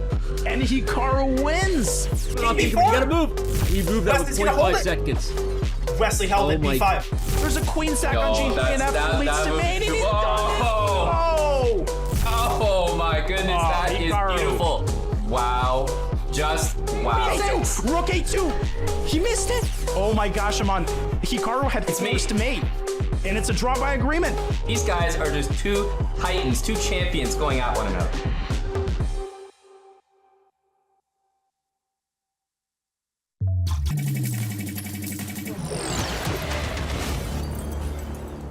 Hundreds of thousands of kids have used the CrunchLabs Build Box to learn how to create and build stuff while having a ton of fun at the same time. But what about something for teenagers and adults, where they can learn all the tools and tricks I use to create the builds on my channel? Well, I'm happy to say, starting today, that exists now.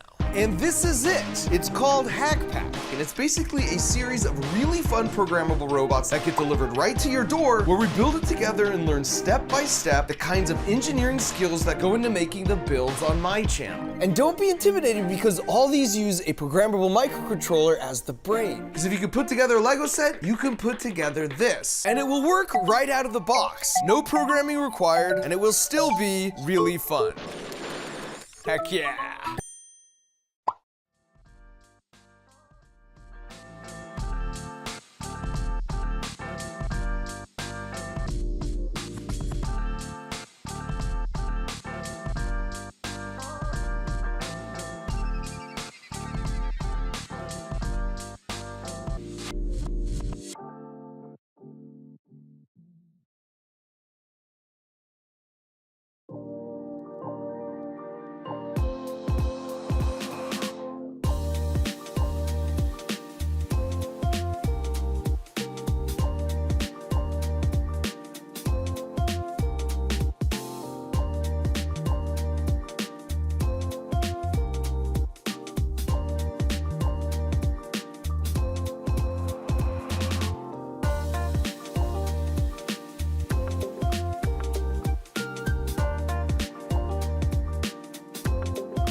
The finalists from France are set to face off against each other in the winners' final. It is Alireza Firouzja against Maxime Vachier-Lagrave.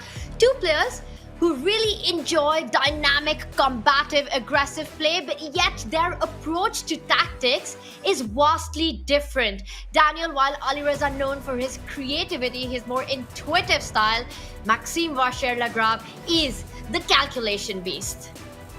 And of course, these players, different generations as we take a look at their head-to-head, but ever since Alireza's moved to France, they have come to know each other intimately. There's a ton of mutual respect that exists between these two. They've spoken glowingly about each other. I've heard MVL on Fabiano's podcast just speak about how much he respects Alireza's play, his approach to chess. Alireza, a product of the online age. He grew up playing bullet chess on Chess.com. Maxime, he's in his 30s now. He's not as young as he once was, but he is just as tactically sharp, and he is just as relevant in the rapid time control. He's defeated Magnus Carlsen, and he is in supreme form. But can he pull it off again? One of these two will advance to the grand final, while the loser of this match is not the end of the road, will drop down to the losers final and still have a shot at the championship of the CrunchLabs Masters. Now, both Alireza Firouzja and Maxime Vachier-Lagrave have a win to boast of the Champions Chess Tour. It was in the previous season for Maxime winning the AI Cup.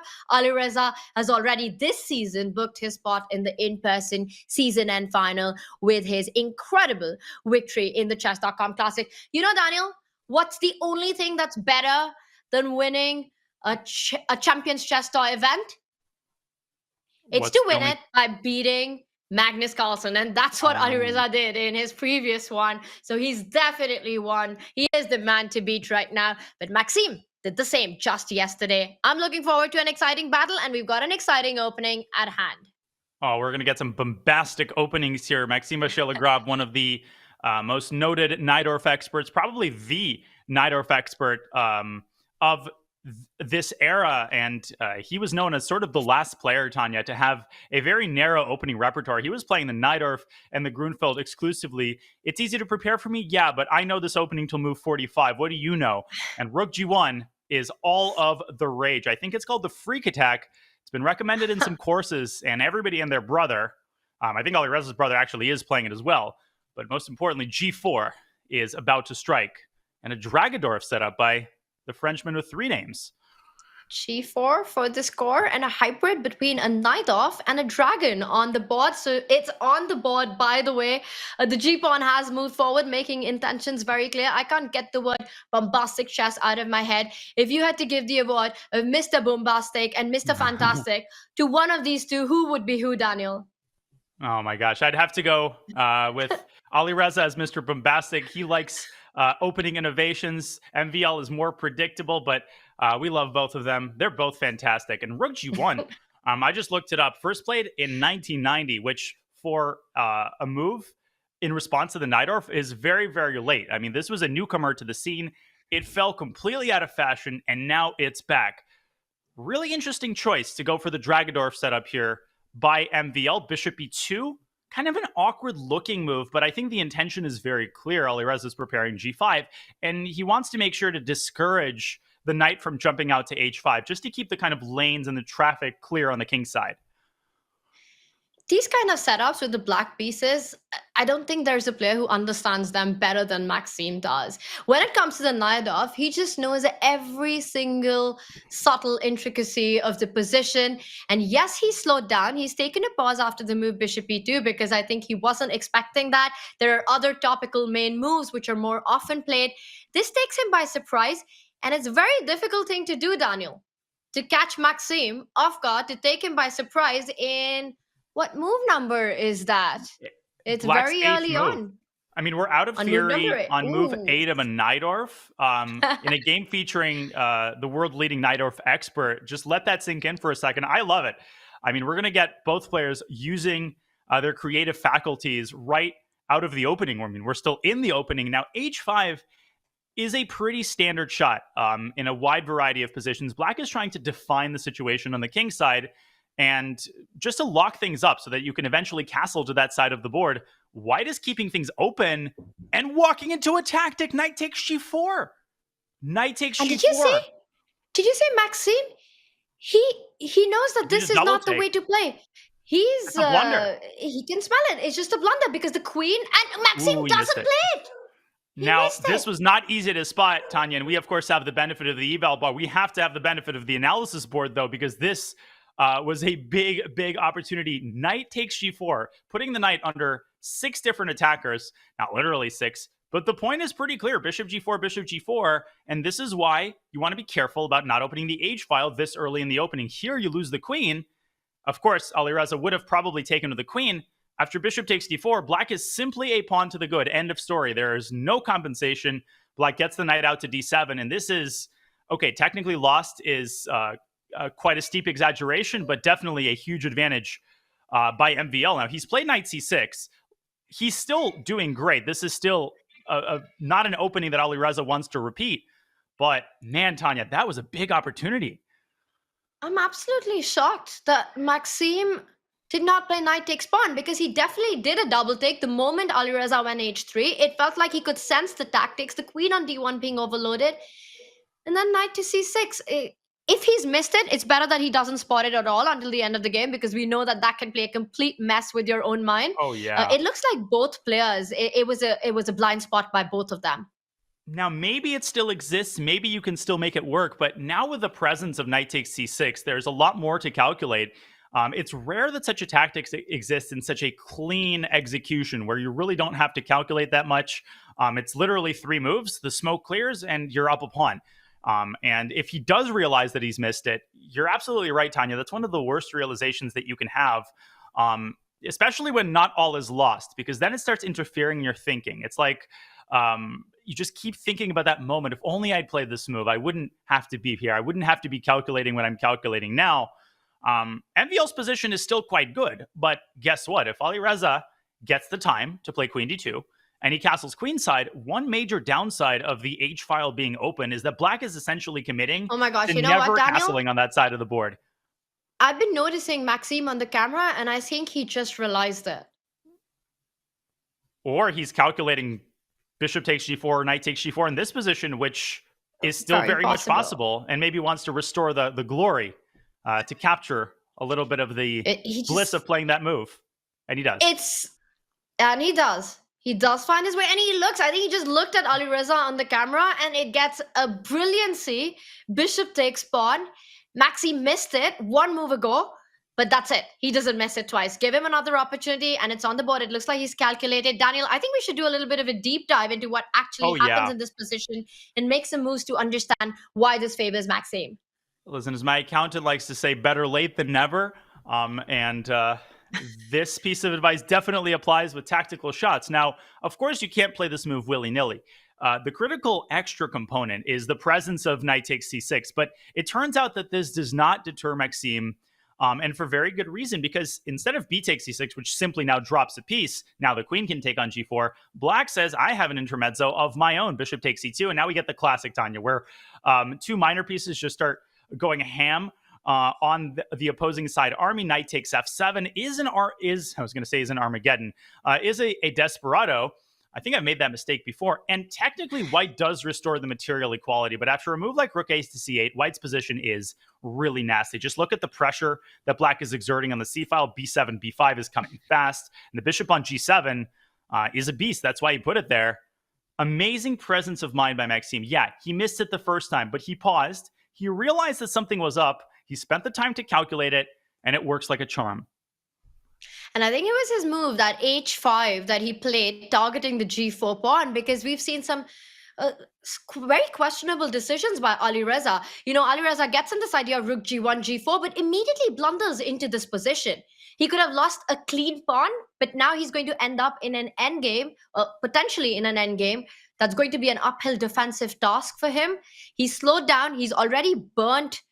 That's almost 2.5 minutes on this move. And there's really no good response here.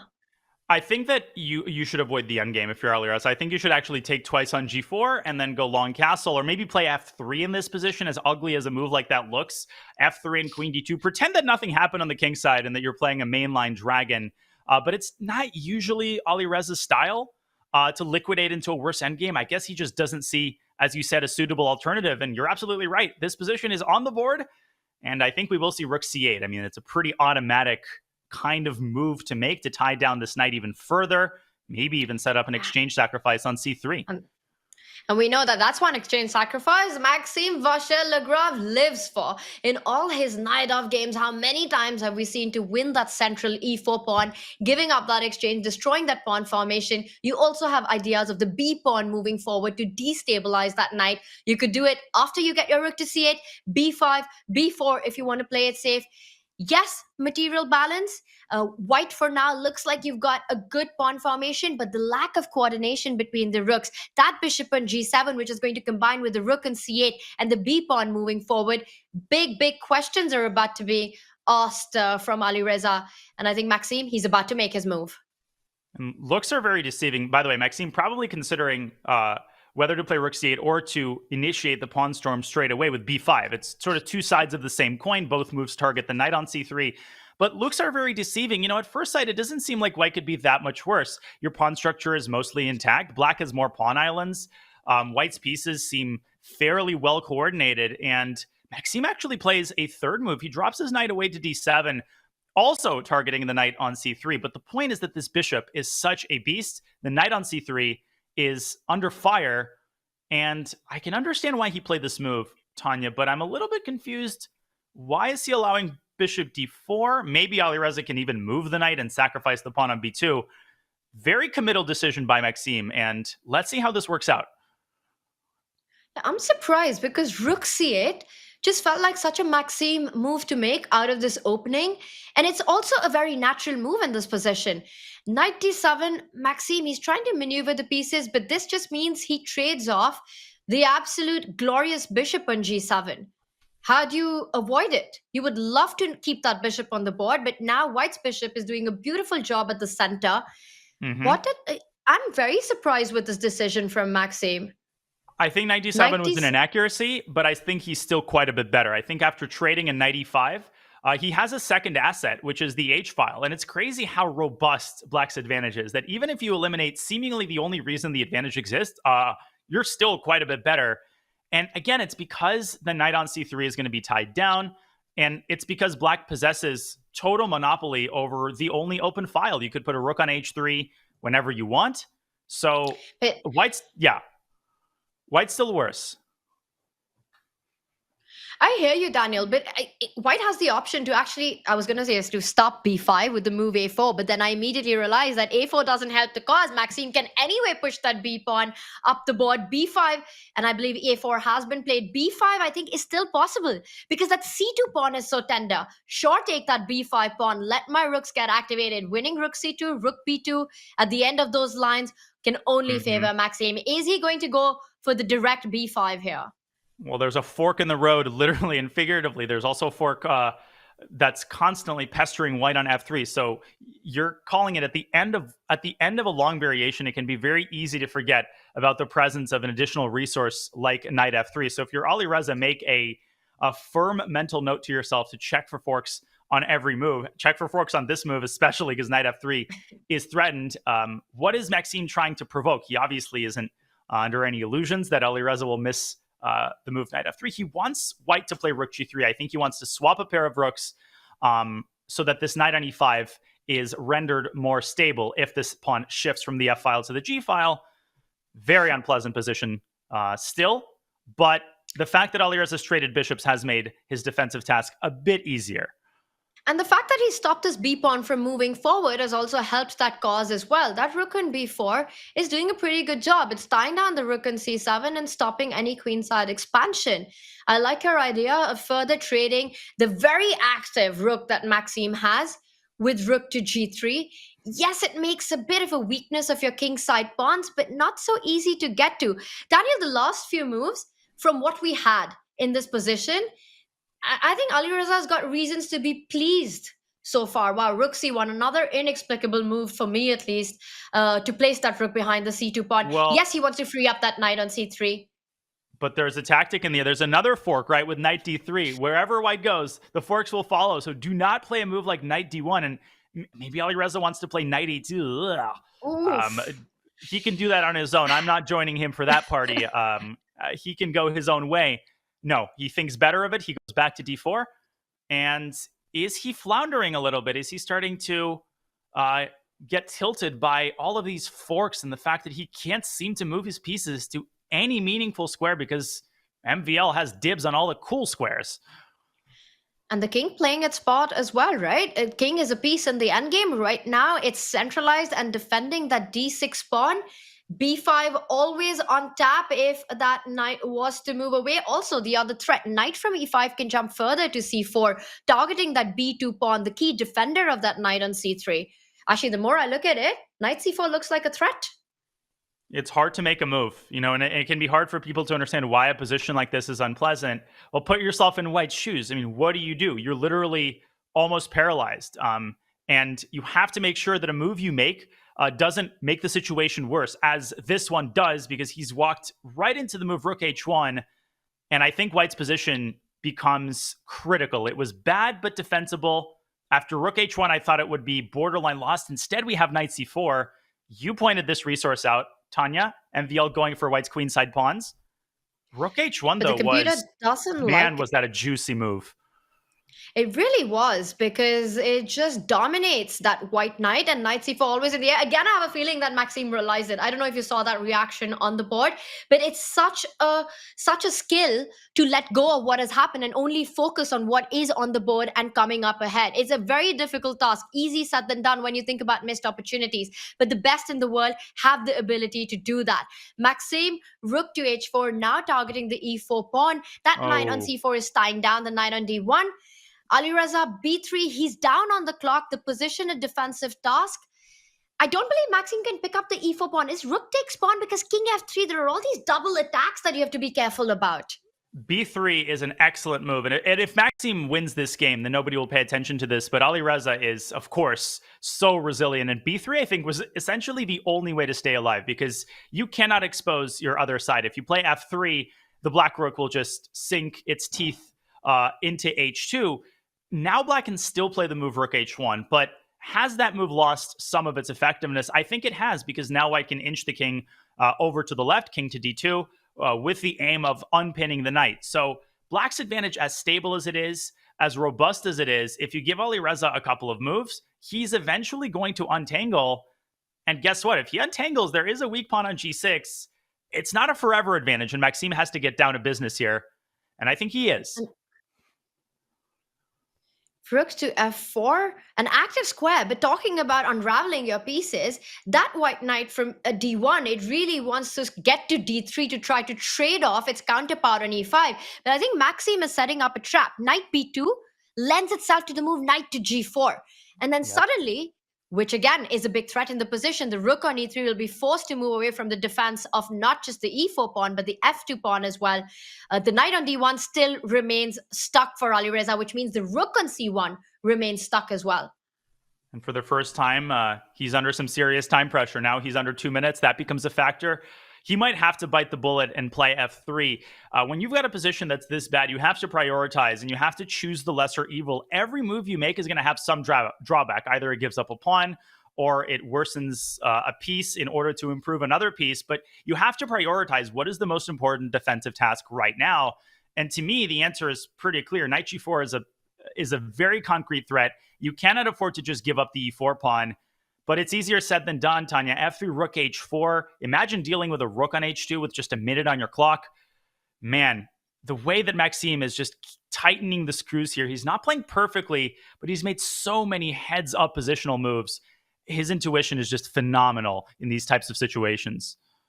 I'm going to push back on that. I think from a human perspective, from a practical way, he's actually played this game to perfection. Regardless of what the computer says, regardless of the inaccuracies, he's slowly squeezing the position more and more. And f3 has been played, and now Maxime knows that the rook has done its job on the c file. He wants to transfer that rook to the other side of the board. Rook h8, joining the party. The f3 pawn is tendered. That rook from h8 can not only jump to h2, but also the h3 square to attack that pawn on f3. Oh, I completely agree. I mean, every move just tightens the screws a little bit further. And now there are specific threats that white has to deal with. Alireza has to find a way, has to find an off-ramp. He has to give up a pawn in order to trade knights. But how do you trade knights? Knight f2, rook f8, or rook h8. He's down to 15 seconds. Man, he needs something, and he needs it fast. He needs to move. I think he has to go knight f2. So 11, does the computer. That's he more has important. to play. Knight Daniel, b2. the clock. Knight Goes the b2 other on way. the board. Uh-oh. There's also forks with the knight coming to g4 if the white king steps onto the f-file. However, king g3 will counterattack black's rook. So MVL has to be careful here. Alireza is so good, trust me, with just a couple seconds on his clock. The guy just doesn't budge. You've, of course, had plenty of practice on that first-hand experience. Oh, yeah. Rook h2, he avoids the idea of rook f2, although an interesting point there that you made about that king eventually stepping to g3, but I think the complications were working out in Maxime's favor. Alireza simply drops back, defends the c2 pawn. Now the g5 pawn joins the attack. g4 is the idea, using the pin along the f-file. Maxime just looks unstoppable. His technique has been amazing in this game. Daniel, wow. And he just flags, gets flagged. And what irony, Tanya. He finally gets the knights off the board, something that he was dreaming of since the start of the endgame. And he's gone from the frying pan into the fire, into a deficit in the match.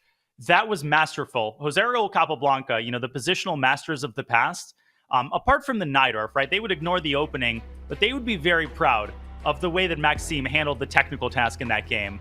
What a start to the match for the Frenchman with 3 names. Now, the French Grandmaster Alireza Firouzja will have to also strike back in the next one, as the score is 1-0 for Maxime Vachier-Lagrave. That game belongs in endgame books. Incredible technique, incredible play by him from start to finish with the black pieces, keeping the pressure, just slowly grinding that victory down, bringing the rooks together, then the knight. Eventually, it's the pawn that gets the job done. And this is something you don't say often enough in chess, that Alireza gets flagged. That's how difficult his position was, Daniel.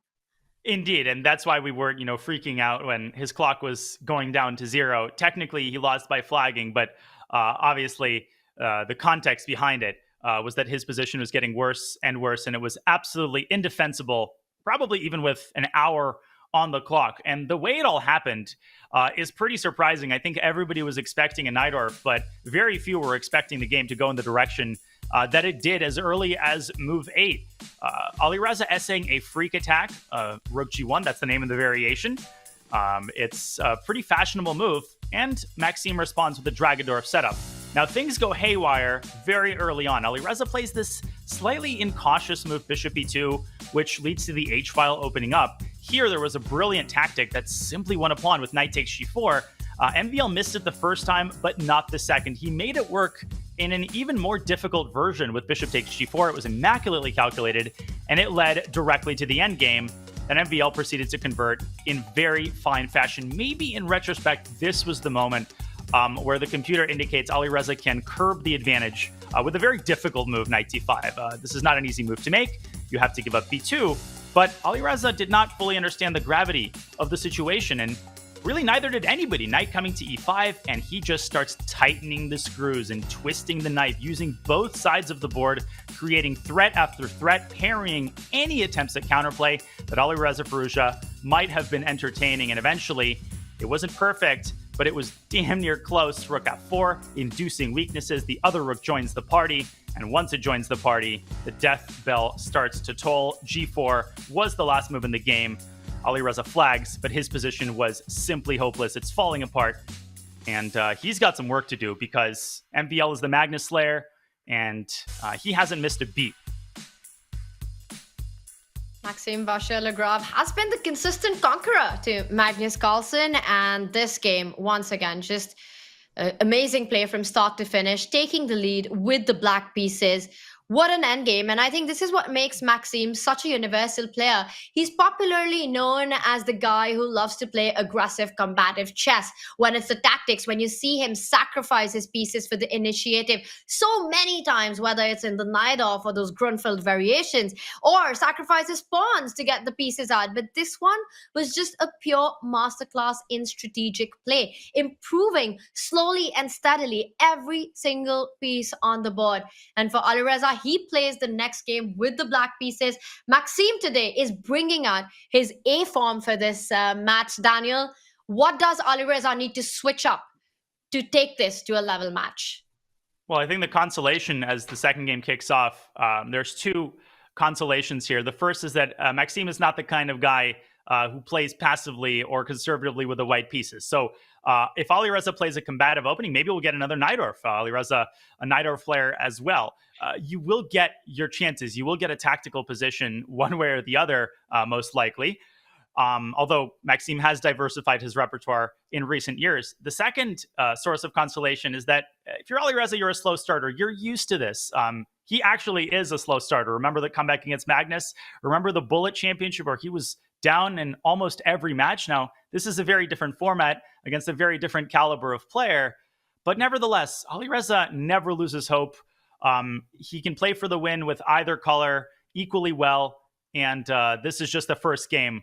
It's way too early to write up the obituary. I think Alireza will make himself heard in the second game. And the winner's bracket is a best of 4. So there's still 3 more rapid games to be played. Alireza with the black pieces just needs to make sure that things don't get too out of hand. And look at that. Maxime starts with the King's Pawn opening. We've got a Sicilian, but Alireza plays, well, the E6 is going to be a Taimanov variation. And we saw Maxime there have a bit of a reaction. Do you think he's taken by surprise with this? Well, the time enough to play it is now. Alireza has played lots and lots of openings throughout his career. Of course, E4 was expected, so clearly some preparation by Firouzja. Now Maxime is kind of remembering, okay, well, what is Firouzja going to see? What is in the database? The fashionable line here, and the line that all of the top players were flocking to at some point, is Bishop B3 and Queen F3. But Knight B5, I think we saw this. Where did we see this move before? Was it maybe Vidit versus Firouzja in the candidates? Because Firouzja definitely has played the Taimanov. This is a known opening that he's played. But Knight B5, Tanya, what a move. It's a very direct approach. It's just forces the black queen to B8, but that knight from B5 will be pushed back eventually with A6. So it's not really losing a move for black. Black anyways wants to get A6, B5 in. And Firouzja just thinking if he wants to do that right now or perhaps continue with development of his pieces on the king side. He does make a decision. It looks like Maxime is incredibly well prepared in this line. He's just blitzing his moves out. Yeah, I feel like this looks familiar. I don't remember why, but I can swear that there was a recent top-level game in this line. Either way, we're essentially out of theory. Both times, in both games, we had a mainline Sicilian, and somehow the players are able to take it out of the range of explore territory before double-digit moves have been reached. And things just keep getting wilder. Bishop to D6. That probably would not be in my top 5 attempts. It's a move that violates a lot of principles, and yet it is not such an infrequent guest in these E6 Sicilians, Tanya, because this battery, the Queen Bishop battery, is really annoying to deal with. And it does a great job of controlling the dark squares and curbing a lot of white's kingside activity. The bishop, of course, can later move up to E5 and let its brother have its moment in the sun, also potentially via B7. And for now, he's stopping Maxime's king to get to safety. Castle is not a possibility. The H2 pawn is tender. Not only is he keeping the options with the bishop on E5 coming in, he's also keeping his knight flexible. Alireza can not only develop the knight to F6, but also ideas of that knight going in front of the king, knight E7, and then eventually landing on G6, trying to put more pressure on the king side. So once again, a very creative approach by Alireza with bishop D6, queen B8, an early battery that's been set up. Maxime, I think he's trying to think, I would be very tempted to make a move like H3, just keep everything defended, but Maxime with a different approach. He falls back with the knight. He wants to go shock castle next. Not a flashy move, not a move that anyone's likely to pay attention to, but an excellent move nevertheless. Preparing short castles, and also I think preparing to fianchetto his own dark squared bishop, and ultimately undo the kind of Gordian's knot that black has exerted over some of these key dark squares in the center. But Alireza is saying not so fast. He can play knight G6. He can pile on another dark square defender with F7, F6. And what I like about these two games thus far, Tanya, is that they're actually very positional. They're showing us that the Sicilian is not just all tactics. When people hear the Sicilian, they think, oh, sacrifices and opposite side castling. Not necessarily. And thus far, we have some very high-level positional action with the players fighting over key squares in both games. But who do you think that suits stylistically more? I think Maxime, actually. I think Maxime is more positional than people realize when you hear his repertoire, Grunfeld, Najdorf. The Najdorf is a tactical opening by nature, but you have to have total command of some very, very complex strategic ideas and notions in order to play it successfully for as many years as Maxime has. I'm saying all of this, Tanya, and things might get tactical in a flash. That is the beauty of this opening. White could sacrifice a pawn with e5. White could choose to send his h-pawn down the board. So the situation is still very volatile. This isn't a Berlin. It's nowhere close to a Berlin. And he first decides to take control of that diagonal, just block down that bishop on b2. f6, controlling a key e5 square, also blunting that bishop. That knight from g6 is eyeing an f4 square, a very critical square in this position. And I'm just wondering if eventually Alireza will decide to keep his king in the center, or will he actually go shot castle? After h4, shot castle looks a bit scarier because h5, h6, and suddenly that bishop on b2 becomes a bit of a monstrous piece. So one's instinct might be to play h5, but this is a clear case, I think, of the medicine being worse than the cure. If you play h5, the knight on g6 is going to lose a defender. It's going to open up the gates for a tactic like e5, not immediately, of course, and it's going to make it even less likely that the king side is a safe place to be. If black wants to castle, he should probably do it now. If he doesn't want to castle, well, listen, eventually, no matter how cool you are, and Alireza is pretty cool, you have to develop your queen side. Even heroes need both bishops to be in the game eventually. So maybe c5 and bishop b7 is in the cards. But just because the king is in the center doesn't mean h5 and h6 is any less effective. But you called it, Tanya, the knight making a beeline for f4. Very energetic player. Now Maxime has to answer the question about the attack on the g2 pawn. Do you push that pawn one step ahead, attacking the knight? And I think what Alireza wants to do is trade that knight off for that bishop on d3, and then eventually try to get an advantage with the bishop pair. Daniel, we might see this being played out. g3 on the board? I think sort of the automatic move by Maxime, but maybe not maximizing his chances for an advantage. Alireza flicks in a really heads-up check on b4, just inducing another awkward move, either c3 or king f1, as MVL has played. And now Alireza can basically shut the front door with e5 and say, what you got going in the center, my friend? Nothing. I like that idea. And long term, Alireza is doing great, right? With the bishop pair. That light square bishop right now doing nothing. I'm looking at ways to activate it. a5, bishop a6, always on tab there. There are ideas of activating the bishop from even the a8, h1 diagonal once the c pawn moves forward. For Maxime, he has to find a way to break through and do it really quickly. If he just makes the most natural moves, king g2, bring the rooks to the center of the board. Maxime doesn't need to do anything. Alireza will do everything in the position. That is hitting the chaos button. d5. I mean, that move wasn't on my radar at all. I mean, e6, e5 just seemed to be a way to follow through on his general strategy of building that dark square blockade, really restricting White's remaining minor pieces. I think MVL is saying thank you very much. And now the onus is on Alireza to demonstrate what on earth he has in mind here. e5. Now, the obvious move, I think, is to keep things locked up with f5, and that's likely is not in either of the players' vocabulary. I should stop trying to predict any moves in this game. I think he will play f5 at some point, but he's trying to wait for White to burn a tempo on h5 first.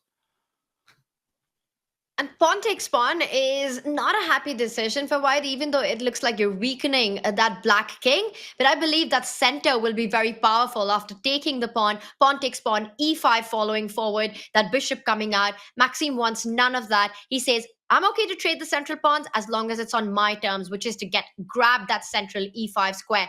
h5 might be time now for Alireza to block things with f5, but it does allow the h-pawn to move ahead.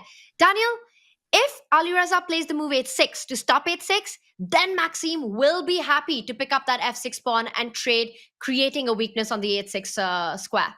You're making a lot of great points, and I think the most instructive one is that e takes f6 would be an automatic choice by a lot of players, and understandably so, because it does expose Black's king. But as you pointed out, if you give Black that massive center there will be hell to pay because White's king is far from safe.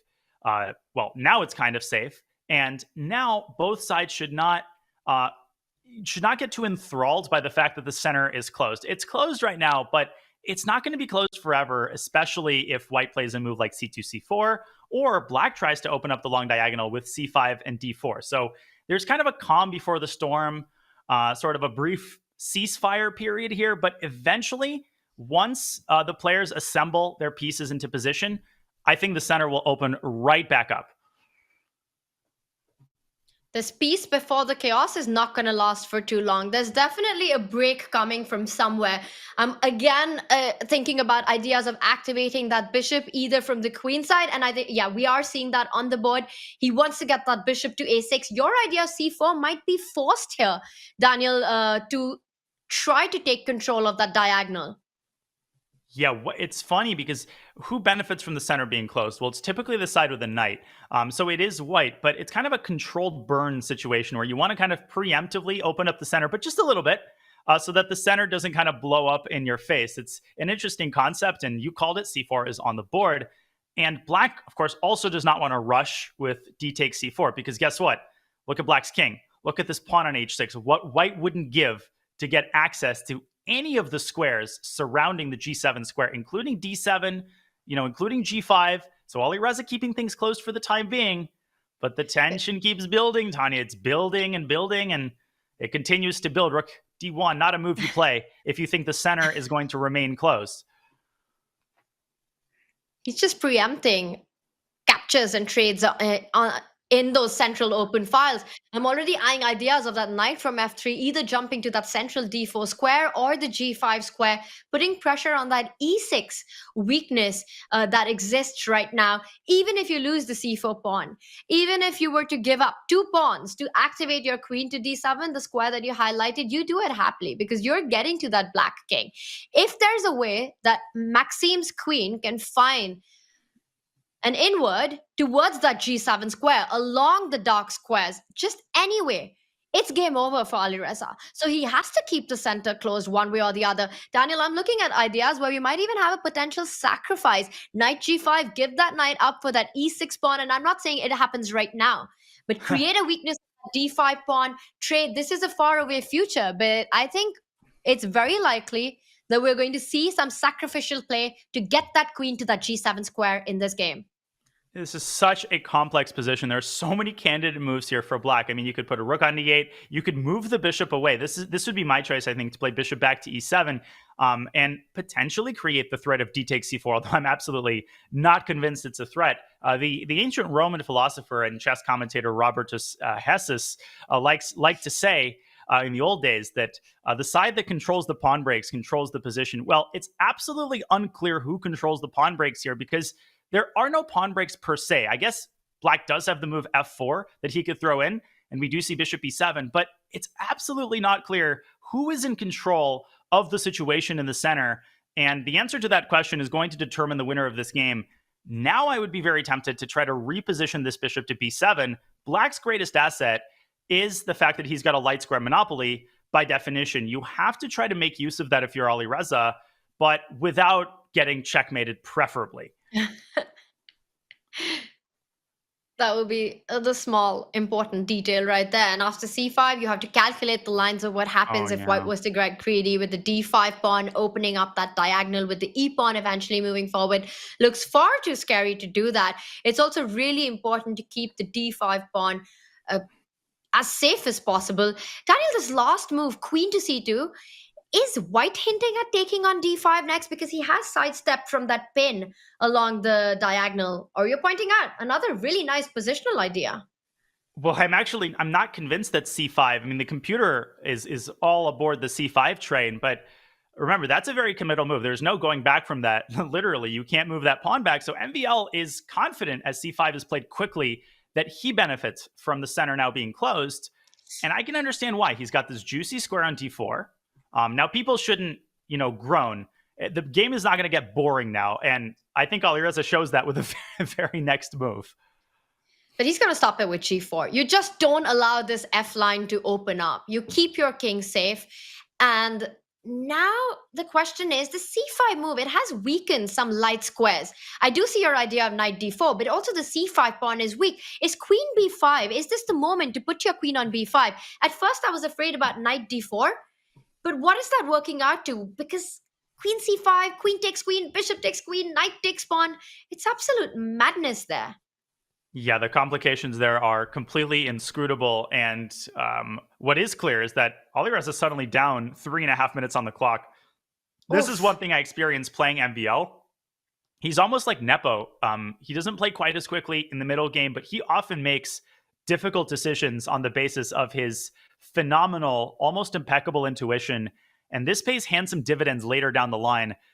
Alireza cannot afford to have this position with 20 seconds on the clock. He's got to keep a time cushion.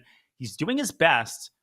Tanya, queen b4. You mentioned queen b5. So same idea, trying to make sure that knight d4 doesn't come with tempo. MVL could stick a bishop on d4. You don't just want to give away the c5 pawn for free. Well, the reason I liked queen b5 was I was also hinting at that e2 square. I would be happy to get the queens off the board if black is given the chance to do that. Right now, c5 under attack, so that needs to be taken care of. The rook comes into the game.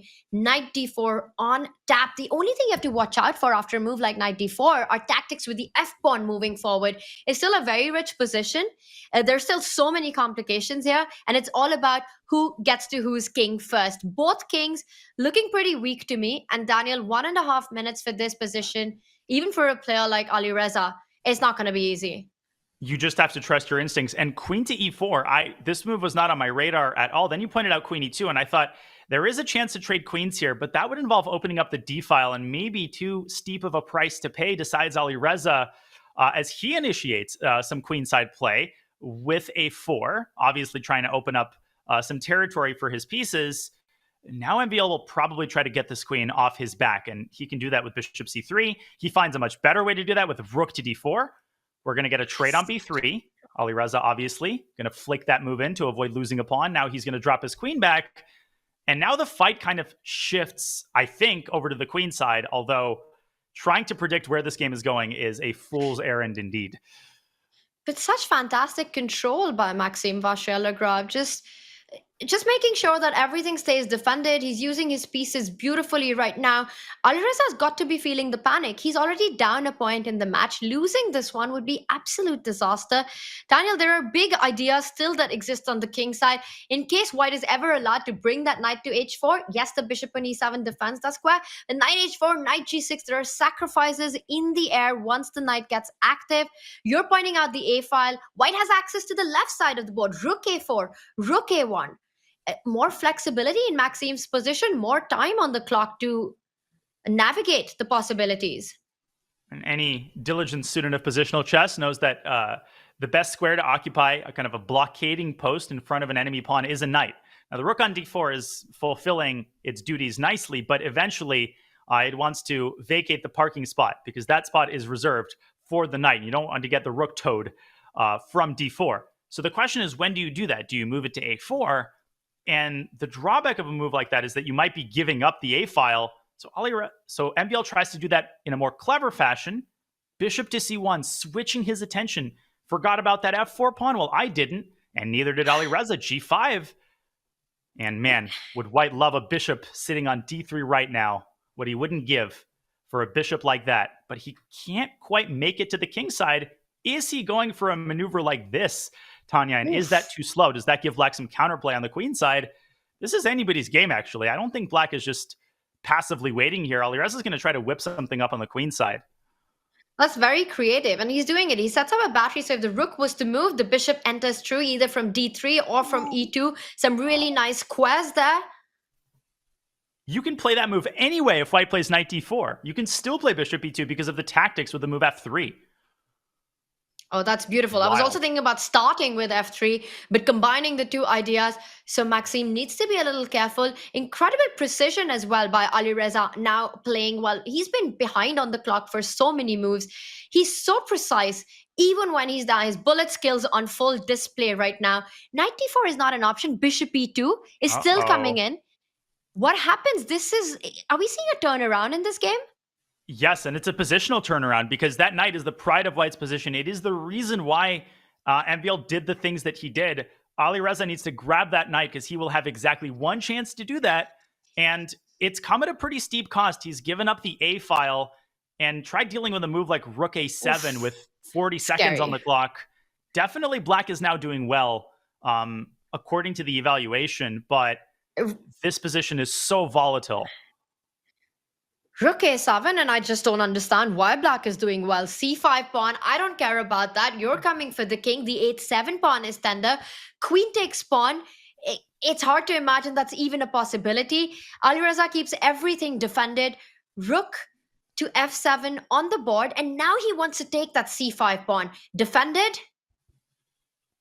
But he's going after White's king. Who's going after whose king here? And I think MVL, just a shake of the head there, he missed, or maybe he underestimated this move. Tanya, Queen E2, Queen H1 is literally checkmate. I don't know if Black has any huge threats here, believe it or not, but Queen H3 and Queen takes G4 is going to nab a pawn, and it feels like Alireza now in the driver's seat. And then F3 comes as well, opening up the pathway to that white bishop, giving more checks. If bishop E3, there's D4, you throw everything at white. And suddenly this impermeable central barrier that White has erected comes crumbling. F3, the bishop hangs, and suddenly the game is turned. MVL needs to keep that bishop stable on D4. It's anything but stable. Queen D3, says the computer, is the only move to keep chances alive, and he finds it. Maxime finds it. You can give a check. You can start marching up with the G pawn, G4, G3, F2, F1. Oh my gosh. Black could promote a second pawn here. I mean, that's the big problem. It's not checkmate. It's the fact that Black might have two queens here.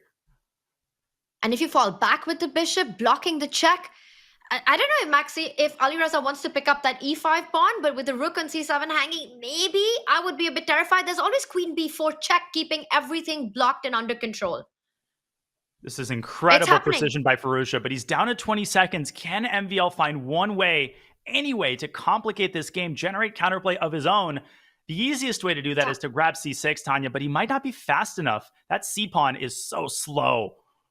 And G3 is coming. And Daniel, you know it better than, well, everyone that Alireza Firouzja, even with 20 seconds, this kind of a position, he's an absolute beast. Yeah, you learn very quickly that whatever decision you make, you cannot rely exclusively on the fact that he's running out of time. He will find a tactic. He will find a concrete sequence. And if necessary, he will burn 19.5 seconds to find it. Speaking of MVL's time advantage, it's down to 40 seconds. He takes C6. G3 might have been hasty by Firouzja. It felt like the most natural move. And Alireza rushed it through. But I don't even care if the computer didn't like it. I mean, F2 is a massive threat on the board. You block that check, and F2's coming in. How do you stop this? How are you fighting this? Computer is indicating Queen F1. I mean, this is where you take the computer moves and throw them in the trash bin, because this is a completely irrational position. Can MVL create any chances against Black's king here? That is going to be the big question. Queen G2, he moves the queen away. Just keeping the threat, keeping the G file under control, stopping any checks. C6 you're pointing at, Daniel. F2. 18 seconds to calculate the line for Alireza. I don't see it. I don't see it for MVL because, Tanya, C6, F2, White can give up the bishop for the pawn. Yes, he can buy himself a little bit more time, but he doesn't buy himself any time because White's king is going to be on the chopping block next. Queen A6, one last try by MVL. 10 seconds for Firouzja. Does he play F2? Oh my gosh. No. He first defends E6, but he wants to play. But that's fine, Daniel, because F2's coming in with a check. It's still a big threat. White has to put a bishop on F2. He's got to throw his body over that pawn, do whatever it takes to stop its further progress. But C6, Queen C1 was a huge threat, and that's why he brings his queen back. MVL defending really well, I have to say. He's keeping some chances alive. But he's lost his key H6 pawn, and he might be losing the key E5 pawn next. He defends it for now. Okay, but he's going to bring his king back to relative safety. I don't know. It's anybody's game. Queen C3, Queen E2, Queen C2. What's happening? Alireza can grab another pawn with check, and he does. He does it. Oh, Rook A7. Rook A7's curtains. Checkmate. Is that just game over? There's no way to stop it? Alireza misses it. Rook A7 was winning on the spot.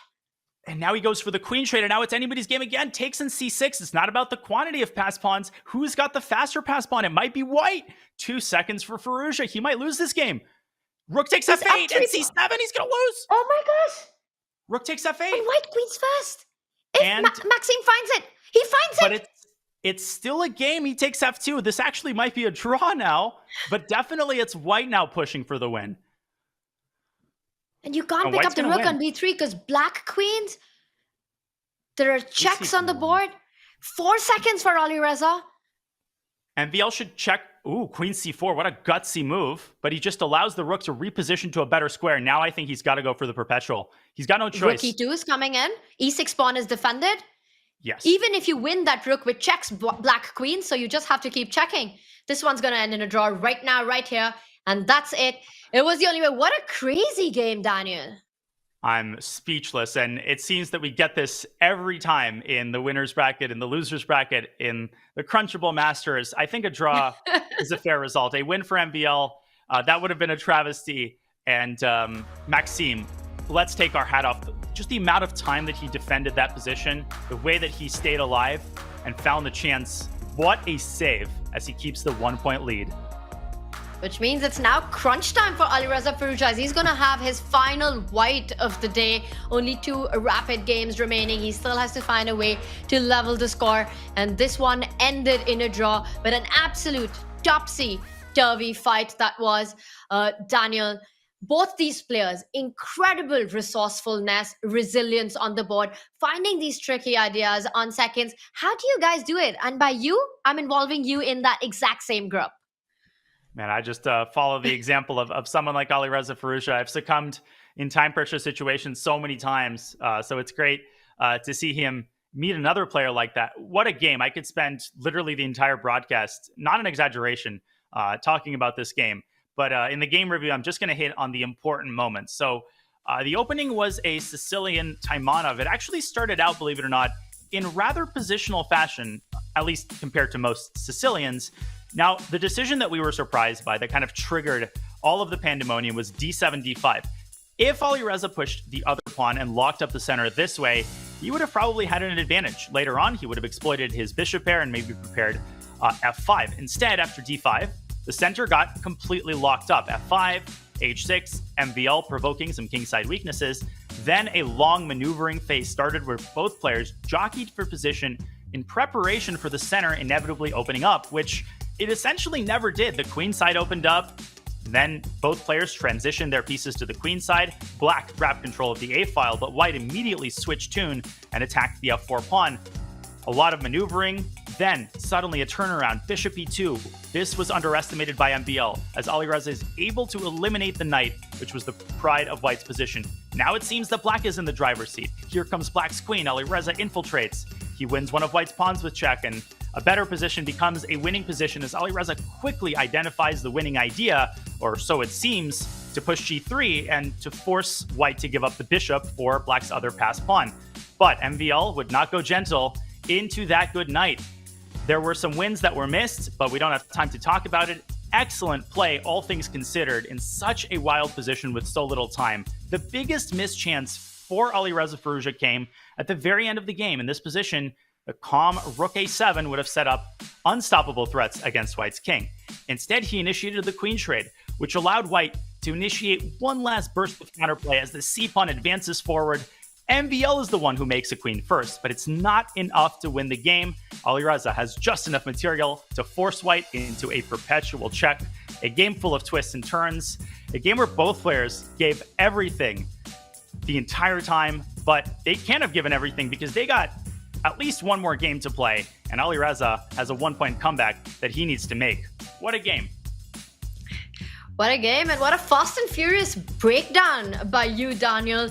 Loved it. Very instructive there, highlighting some of the big key Thank you. moments. This is hard. Game reviews are hard. I don't know how you do it. It's amazing to watch you speed through all of this action. And it was also really amazing to watch both these players navigate these crazy complications that you were highlighting with just seconds on the clock. Absolute speed beast play by both Alireza Firouzja and Maxime Vachier-Lagrave. And these top players will have to put on more Speedy Gonzalez mode as Speed Chess continues. The 2024 Speed Chess Championship begins in just a few days. This year's field consists of invited mainstays like world number 2 Hikaru Nakamura and world number 1 Magnus Carlsen, Title Tuesday powerhouses like Arjun Agassi and Jose Martinez, and then plain victor Denis Lazovic. Each contender has earned their way into the $175,000 tournament, but only 4 will make it to the SCC final, which is happening in person live in Paris, and only 1 will claim eventually the title of Speed Chess Champion.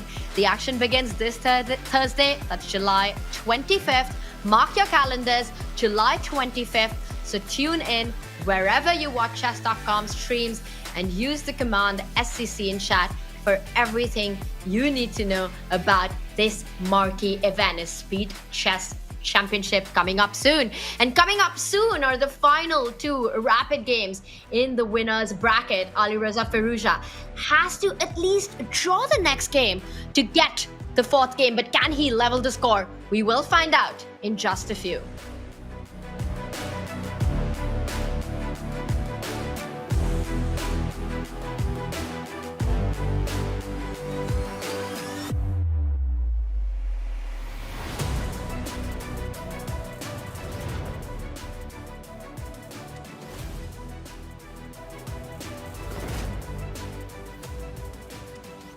How often do you think about the Roman Empire?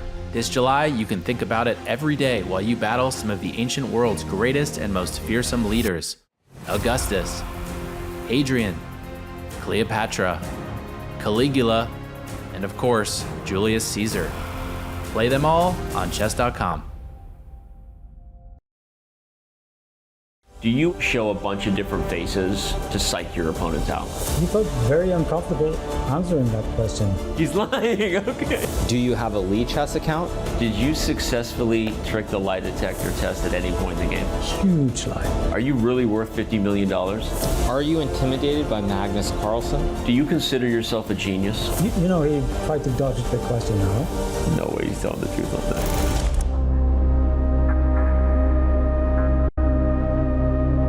I mean, I'm not even strapped in, but I'm nervous, so hopefully you're doing good over there. Yeah, this feels like when you're at the doctor and they take your blood pressure.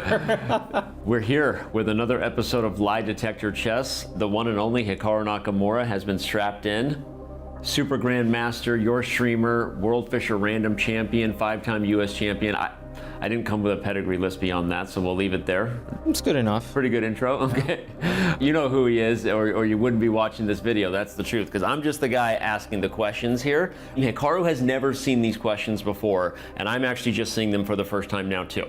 Let's go. Do you believe anybody is better than you at speed chess? Yes. Who? Magnus Carlsen. I think Hikaru's lying. He's telling the truth. He's telling the truth? Yes. Okay. I think, okay, well, there's good to know. Oh, wait. Now he's getting your reaction, so he's not really completely sure about it. I'm gonna switch gears. Do you think if you focused on just classical chess, that you would become world champion? In the current environment, yes. True. Love it. Hikaru, can you make a first move now? Sure. Okay, here we go. We're saying all questions are going to revolve around Magnus. That's why there's the ambiguity. Okay. No, I'm gonna get to some others here. All right, here we go. Do you think Levy can become a grandmaster? No. Very true. Very true. Okay, there you go. He's just a little bit too old. I think, as I've said a few times, if he were doing this maybe 3-4 years ago, I think he'd probably get to GM. But I think with the rating decline and where he's at, I just don't see it. Okay. Has streaming made you a better chess player? Yes. Lie. Really? Do you enjoy streaming more than playing? Yes. Both. He's not really sure. Okay. I gotta go back to this. So you don't think streaming has made you a better chess player, or you were trying to break the machine? I don't know. Okay, we're gonna leave it at that. All right. Okay. Can you ask him if he's trying to cheat on the test today? No, there's ambiguity to the questions. That's why. Okay, got it. Okay. I'm not trying to do your job or anything. It's like I'll give you an example. If you ask me, do I enjoy playing classical chess more than streaming? That answer is probably gonna, like, if you ask me that question, it's gonna be yes. So it's like classical chess I probably like more, but I like streaming more than I like online blitz chess, for example. There's like ambiguity. Yeah, that's why. That makes sense. You know, he tried to dodge the question now, huh? Is he? Yeah. Okay. He tried to dodge the question whether you should ask him if he was going to try to cheat on this test today.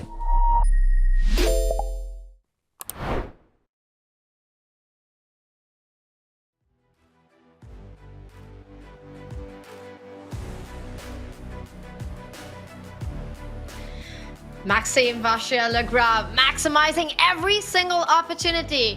It has to be Firouzja on board as Alireza plays with white in their game 3 matchup. It's still rapid. Maxime leads with a 1.5 to half scoreline.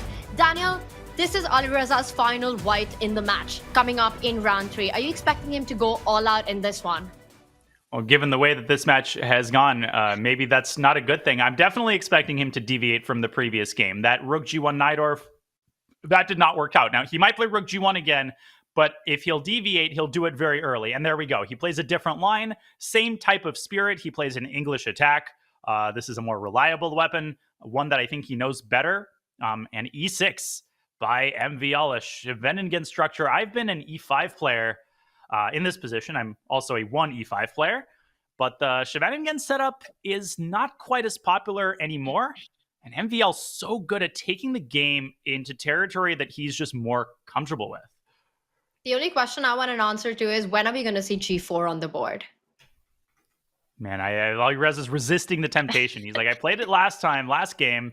I played it too early. The main move is Bishop E3 as far as I know. A3. Ooh. Wow. I haven't seen that one before, a bit more of a cagey approach, so at least it stops the B pawn from moving even further ahead. But this often ends up becoming a hook eventually if white ever finds safety on the queen side. What do you make of this idea of A3? Well, listen, Magnus played it in a slightly different position, but who cares? Queen's Gambit decline, Najdorf, we're all the same family. It's all the same thing, right? And there we go. There's G4. There's the answer to your question, Tanya. I think one move later than the previous game, it's pretty clear that he's learned his lesson. And he doesn't stop at G. He says H as well. He really wants to insist on the ideas on the king's side, making it almost impossible for Black's king to find safety on the right side of the board. H4 played. Daniel, the first move that comes to my mind here for Black would be to develop that bishop, get that to B7, try to break in the center at the right moment, break that diagonal. But you have to break this down for us because I'm not super familiar with Najdorf, especially A3, H4, so many pawn moves. What on earth is going on here? Man, I mean, I think MVL and Alireza will have to break it down for us because these structures are so complex because of the presence of pawn breaks. And I can't even get the words out before T5 is already on the board. And the reason that, it isn't as meaningful who's white and who's black in this match is that the game becomes so unbalanced so early that it's purely symbolic that, MVL is playing with the black pieces, but the colors might as well be reversed. It's just a completely wild, unbalanced position. And it may seem very, very good for white, right, Tanya? I think traditional wisdom holds that this type of structure is good, but obviously white has gone very, very far on the king side. And if you're MVL, you want to punish white for it. You want to try to poke and prod at these pawns. There we go. There's Bishop E7. And if you're Firouzja, maybe you don't even defend this pawn. Maybe you just let black take it. It's definitely an overexpanded king side to me. I mean, that's a whole lot of pawn moves without taking out your pieces. And traditional chess wisdom doesn't advise that. But modern chess has changed everything. Daniel, I see the laughter on you. What traditional chess wisdom? Who cares about that stuff? He does listen to your idea after expanding so much. And King D2, what is going on? What kind of an opening is this? Try showing this game to, I don't know, Mikhail Botvinnik or Capablanca. I mean, don't even say the name because I can already sense him rolling over in his grave. I think he would have been proud of MVL's positional effort in game 1. This position is impossible to get a read on. My intuition, though, is that black is in practical trouble here. I'm really worried for Maxime. I think it was a very heads-up move by Firouzja to give up the pawn on h4 because what he's done is he's bought himself a tempo to get his king over to the queenside, a manual queenside castle, not something that you say every day. And he's also given himself a lot of good prospects on the king side. The moment black evacuates the bishop, Tanya, g5 will become a possibility. It might even be possible in some cases with the bishop still on h4.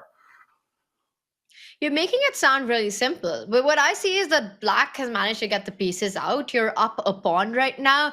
Meanwhile, yes, king c1 gets the king to safety, but hello, what about that rook on a1? What are you going to do with that big piece right there?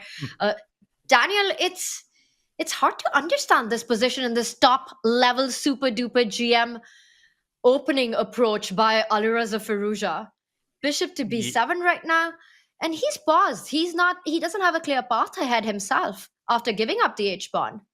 It's a classic case of jumping to conclusions. And the moment you brought up these tough questions, I started looking at the position through a different lens. Give black 3 or 4 moves, right?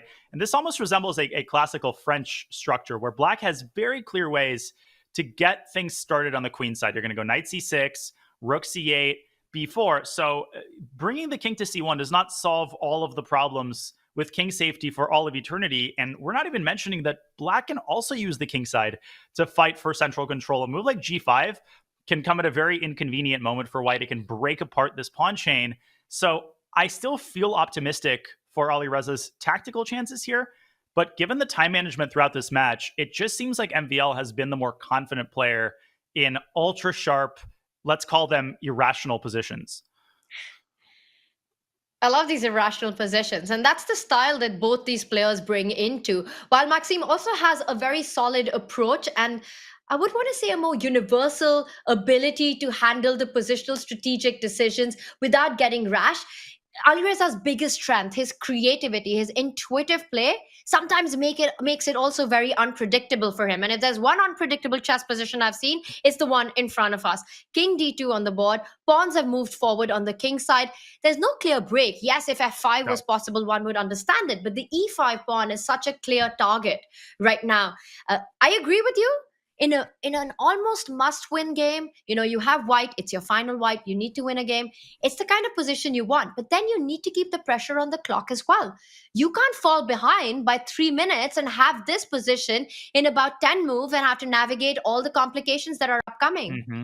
And that might be the decisive factor in this match. And unpredictable positions lead to unpredictable tactics. This is also the danger. I just want to show one of them really quickly while Alireza is still thinking.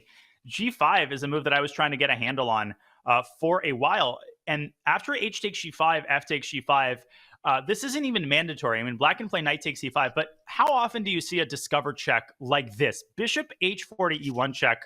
I don't think I've ever made that particular move in a middle game in my life. I mean, here black makes it in the opening and simply picks up the exchange on h1. Again, maybe not even the best that black can do, but these are the kinds of lines that Alireza is trying to figure out. He's trying to figure out what the priorities are here. Is he trying to go king c1? He's still thinking, now down 4 minutes on the clock, and this just might be his undoing, Tanya. I mean, as good as he is in time pressure situations, he's still human.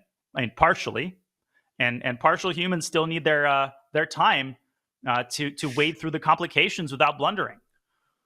It always fascinates me, the precision with which Alireza plays when he's down to under 1 minute. But his clock management when he has too much time it's always very uncertain, and he's always down on the clock. It's always a struggle for him to keep the clock in control. But then he's brilliant when he's playing on those few seconds. But Daniel, this game is just getting started, realizing that trick that you pointed out. By the way, that position with bishop e1, I would say it comes from like some 3-check variant of chess, but a super GM level game. Incredible tactic spotting there by you. Now Alireza makes sure that that's not a threat. And I wonder if he's setting up the idea of g5, because that bishop on h4, if these tactics don't work, is a trapped piece. Yeah, that bishop on h4 is kind of simultaneously one of black's greatest vulnerabilities, and paradoxically also holding the weight of the king side on its shoulders, because I pointed this out earlier on. If the bishop slinks back to e7, that's kind of the cop-out. That allows white to immediately blast open the king side with g5, which white will then play in an instant. At that point, if the g file opens, Black's king is busto because you're not really going to the queen side. I mean, if Black gets really desperate, he might. So that bishop on h4 is a pretty big problem, and MVL has to figure out a solution for it. This is an exchange sacrifice by Alireza Firouzja. Now d4, obviously he sees, and I think he just wants to take it with the knight and gain control of the light squares. A different pawn break and maybe a different exchange sacrifice awaits us instead. And this is an idea you had pointed out a while back, that Black can go g5, just consolidate that bishop on h4 and actually take control of the center. The f4 pawn is so key to defend that e5 pawn, and Maxime is striking at the base of that key pawn with this last move. I really like this, especially when your opponent is down to 3.5 minutes. Asking this question can be very nasty. Wow, 5 minutes down on the clock now is Alireza Firouzja, and obviously there are things to think about in a classical game. I could see both players spending, 30 minutes per move here, not an exaggeration. Now, suddenly it's Firouzja who's under fire on the king side. What is Black actually threatening? Well, Black is threatening to play g takes f4, replace the pawn on g5 with the bishop, and poof goes white's center. If you lose the e5 pawn, you're going to lose the game. You can't just go 2 pawns down here. What do? You have to play a tempo move here, Tanya. It could be knight d4. It could be rook takes h4. Things might have gotten this desperate. He's almost down 6 minutes on the clock. He's in trouble. Rook takes bishop, the sacrifice, it looks not like a sacrifice, but more like desperation in this position, because it's hard to even see a follow-up to it. Daniel, the clock, that's the biggest problem right now. 2.5 minutes, and you can see the panic on Alireza.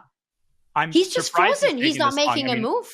The Alireza I know goes rook takes h4 and knight d4 quickly and then figures it out later, because the thing to remember here is that white is not in as much of a hurry as it may appear. Black's king is basically stuck in the center. So right now the priority for white is to get all the pieces out. I know it sounds simple, but you got to get the knight out, get the queen to f3, and start preparing some sort of a pawn break. But he's totally paralyzed. He's down under 2 minutes. He's not. It's not the only factor, but it might be the deciding factor. This is very serious. And it's almost like he's giving up. What is going on in his mind right now?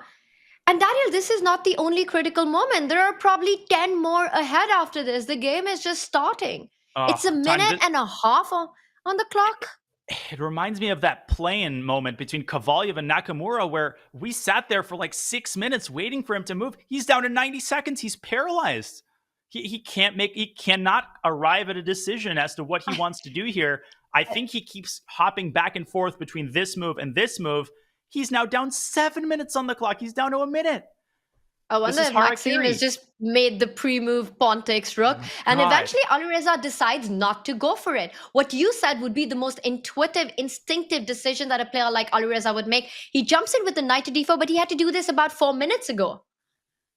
And now queen f1. And now the mistakes are going to come because you cannot physically calculate the volume of variations that you need to calculate given the time you have. Now, knight takes c5, Tanya, and MVL wastes 0 seconds playing this move.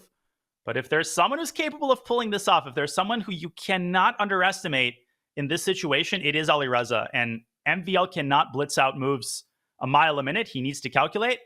And the computer is showing us the way. Knight c4. He's got more than 7.5 minutes on the clock. He has enough time. All he needs to do is just calm down and not rush through. And that's what these top guys are so good at. They don't just play the clock. He knows he's done the hard part in the opening. The position itself is great. He just has to be precise. MVL taking his time. Knight c4 is the move that the computer is pointing at. Daniel, I'm trying to think what other alternatives can be on MVL's radar right now as a threat is on the board. Bishop takes bishop. You have to watch out for that. MVL pauses, finds the best move. What happens? Bishop takes knight. You take with the d pawn. You open up the queen central line. That knight on d4 will be attacked. No time to pick up the bishop on g5. Responding to a threat with a threat. As you said, bishop takes g5 was the threat. MVL stays on top. I think we're going to get a trade, and then white can establish the knight on d4 with the move c3. The bigger problem that's lurking in the background is that white is down 2 pawns. The material count is what the lame people talk about, but eventually, if black gets the king to safety, that's going to be what the cool people talk about. And MVL has to find a way to get his king, ideally now over to the queen side, if he can get the queens off the board. Alireza.exe is frozen. It's not responding. And he needs to press Control Delete. He's down to 30 seconds. He's now trying to decide, does he want to take this knight or not? He needs to make a move. Insane. It's going to be Alt F4 if he doesn't. And blue screen of death. I mean, King C1 on the board. Okay. Now Queen F6 is very precise. And that's a really nice move. Wow, hitting two of White's minor pieces. He'll find it. Because it comes with the same idea. You want to attack that knight on d4. Once again, bishop takes bishop is the threat on the board. That h-pawn is pinned to that rook on h8. Queen f6 hits that bishop, hits that central knight. And after bishop takes bishop, you have the option to go queen takes knight, centralize your queen, and hit that g4 pawn and the b2 pawn with a big threat on the board. It's not over. And I think Alireza's best hope right now is to eke out a draw. He needs to stop playing for the win. And if he can get the queens off the board and get this into some opposite colored bishop endgame, I've seen him do this before. He suddenly builds up a bunch of extra time. If he can get his clock stable at like 30 seconds and get it into an endgame that's easy to play, he gives himself a chance at least to make a draw, get this to the next game. Right now, Queen f6, not the easiest move in the world, because you have to see, Tanya, that after Queen takes d4, I don't have time to show this, White has the move Bishop f6 with a fork. And Black responds with a counter fork against White's queen on d2. You have to calculate that. It's easier said than done. Also, after Queen f6, knight takes bishop is not possible. Not only is the f4 bishop hanging, but the b2 pawn. And of course, Maxime finds it. This is incredible form by Maxime. We're seeing the best version of him here at the CrunchLabs Masters. But now we're seeing the best version of Alireza, and it's come about 9 minutes and 40 seconds after it should. He plays b3. This is just not the kind of endgame that he wants. He's still down 2 pawns. The knight is going to sink its teeth onto e3. Everything is collapsing. E4. And yeah, Daniel, you said that Alireza needs to stop playing for the win. I think Maxime is definitely playing for a win to try and wrap this match up in 3 games. Oh, yeah. Knight g4 might wrap the match up right now. Knight g4 is the winning move. Wow. And of course he finds it. Total collapse by Firouzja. I mean, just crazy. And now Maxime should avoid taking the rook. Of course, he wasn't born yesterday. I mean, he's not going to take the rook and let Alireza's pawn promote. He's going to take the bishop and get a technically winning endgame with 5 minutes against 10 seconds. Maxime Vachier-Lagrave in absolute beast mode. He wins against Magnus Carlsen yesterday, and today he's on the brink of wrapping this match up in 3 games. And Daniel, there's so much on the line on this winner's final. Whoever wins this not only goes through to the grand final to fight for that golden ticket, but also confirms a spot into Division 1 of the next Champions Chess Tour event. Just incredible. I mean, MVL's time management has been a source of pride and a source of his consistent success in these tournaments, but we're just not used to this lack of confidence in chaotic positions from Alireza. That's where he thrives. Not over yet. He's still trying, still kicking, still trying to make it as difficult as possible for Maxime. The question now for Black, when do you play the move e5? Okay, still a few accurate moves necessary, and don't fall asleep on this f7 pawn, right? Bishop h5 is what Alireza is hoping for. Yes. Bishop e4 was a big threat. Exactly. Bishop h5, he wanted to get that bishop to e4, rook takes pawn, all tactics on the board, so forcing that bishop to d3, rook on f8, defends f7. I think your question, the e5, you start doing it, you do it now. Push those pawns down to the center of the board. Maxime Vachier-Lagrave has enough time to figure this out. After e5, and he does it, king to e6 is also the other idea to get that king into defense. Daniel, I don't see Alireza surviving this with 2 seconds on the clock, let alone the 2 seconds on the clock. It'll take a straight up one move blunder for Alireza to save this game. He's down to 2 seconds, and consummate professionalism by MVL. You just can't keep stressing it enough. They don't care how much time the opponent has. They will take as long as they need to calculate the win. Has he calculated the win, though? Still, as long as there is a pawn on g7, Tanya, there are chances. I don't care what else is on the board, how much time you have. If there is a pawn on g7, it's not over. You have a point. That g7 pawn, it stops the rook. It's over. As I said, when there's a pawn on g7, it's still over. right? That's what I said initially. And MVL wins Those are exactly your words, Daniel. Alireza Firouzja gets flagged for the second time in this match, but it wasn't about the flagging.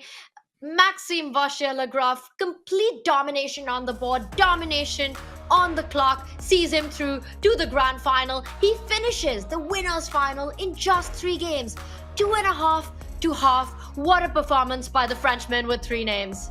2 things can be true at the same time.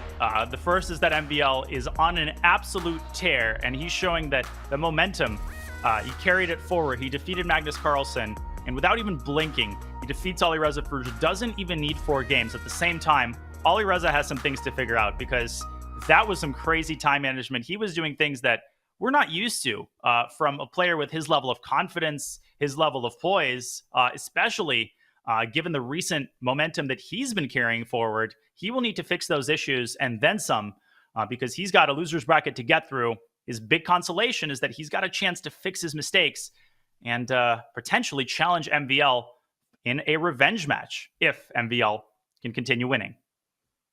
Alireza Firouzja drops down to the elimination bracket, where he will play against the winner of Jan Nepo and Magnus Carlsen. But today it was a Maxime Vachier-Lagrave show. He made it look easy with the black pieces, 2 fantastic wins. We call him the Frenchman with 3 names. He needed only 3 games to win this match. Where did it all go so wrong for Alireza in this one, Daniel?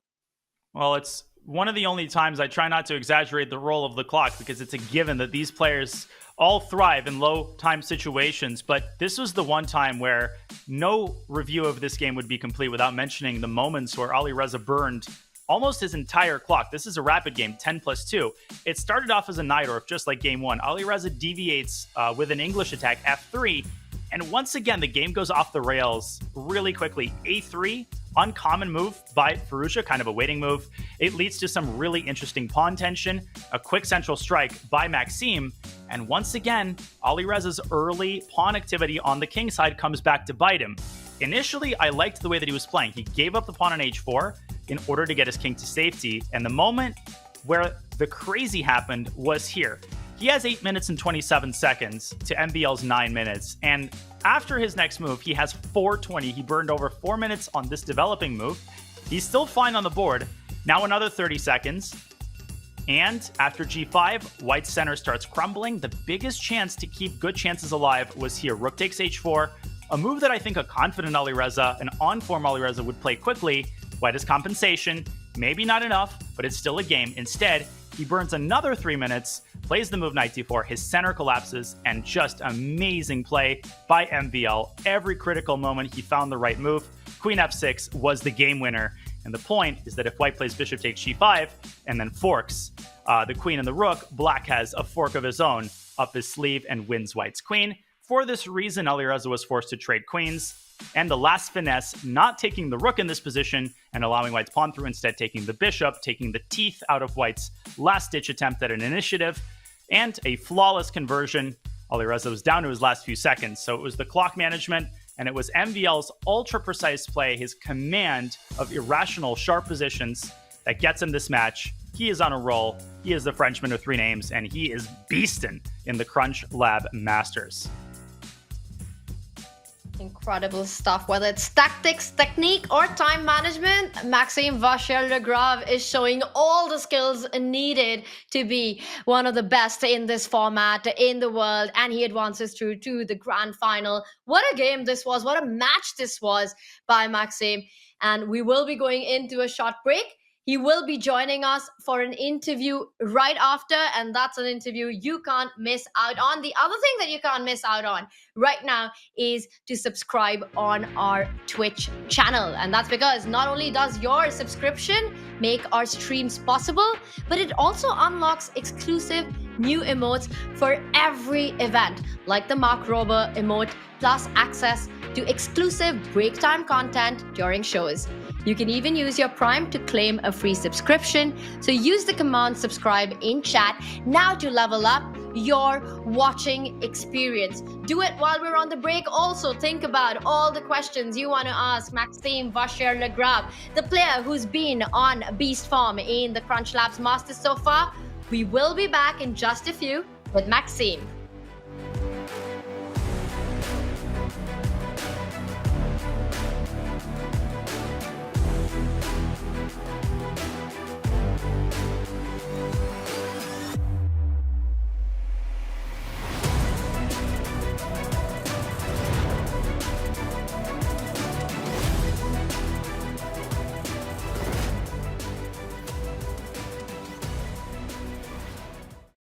We're here in Casablanca for this special tournament. You'll be playing games from interesting positions from historical games. So this is a challenge we want to give you, the players, to see if you know your classics and also more modern games. And as you see, we have switched the normal pieces out with checkers pieces. And you are allowed to get a hint. I can reveal a specific piece. Oh, that's easy. But the problem is who's it against? This is the problem. Who is this against? Yeah, Marshall, Janowski Marshall? Correct. Queen G3, yeah. Do you remember the year? 08? 1912. Close. Well, yeah. okay, yeah. Very good. That took you only a few seconds. That was impressive. Yeah, I don't remember. Like somebody against Marshall, the famous Queen G3. Correct. And do you remember the year? I don't know, like 1912, 1911? 1912, correct. So it was Marshall with the black pieces against Stepan Levitsky playing with the white pieces. Yeah, I don't know why I can't remember this. This is obviously the Marshall game, the one where they put the coins on the table in the story, but I don't remember who it was against actually. But do you remember the year? The year of this game. No, I don't actually. 1912. 1912. And it was against Stepan Levitsky.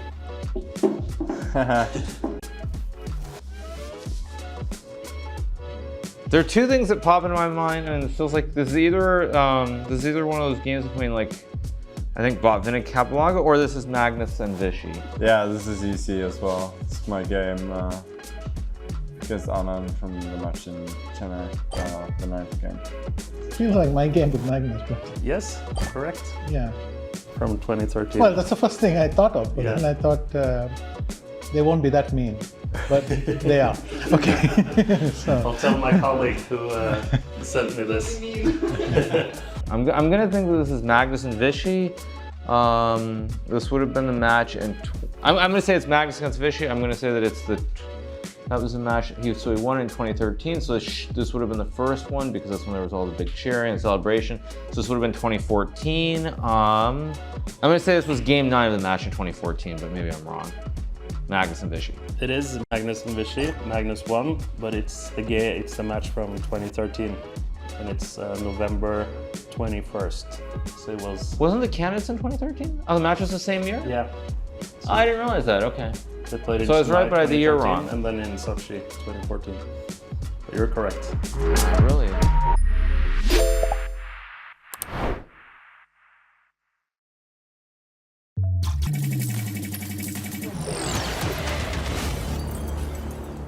Hundreds of thousands of kids have used the CrunchLabs Build Box to learn how to create and build stuff while having a ton of fun at the same time. But what about something for teenagers and adults, where they can learn all the tools and tricks I use to create the builds on my channel? Well, I'm happy to say, starting today, that exists now.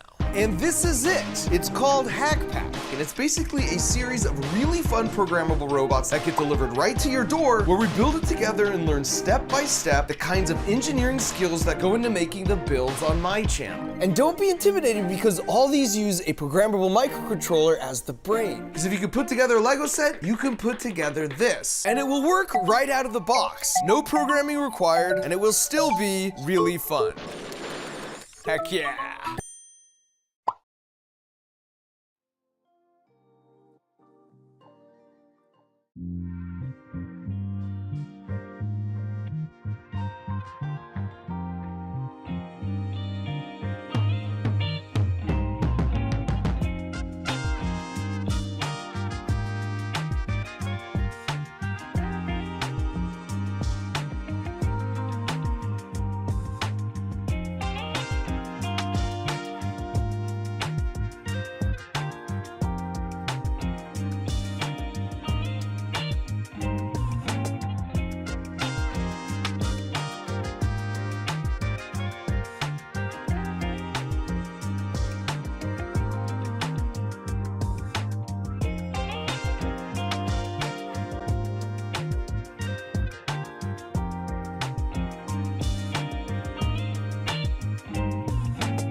Maxime Vachier-Lagrave has made it through to the grand final of the CrunchLabs Masters. Maxime, a match in 3 today. A dominating performance it looked to us. Did it feel as smooth as the scoreline suggests? I don't know about as smooth. The games were very tense, but yeah, neither felt very good today, obviously. And coming into this match, you're playing against Alireza, and we often talk about the style that both of you have. Very combative play. We get to see fireworks on the board. Were you expecting the way it played out, the openings? I'm not sure, actually. I expected Ali to repeat the H3 move he played against me in Zagreb.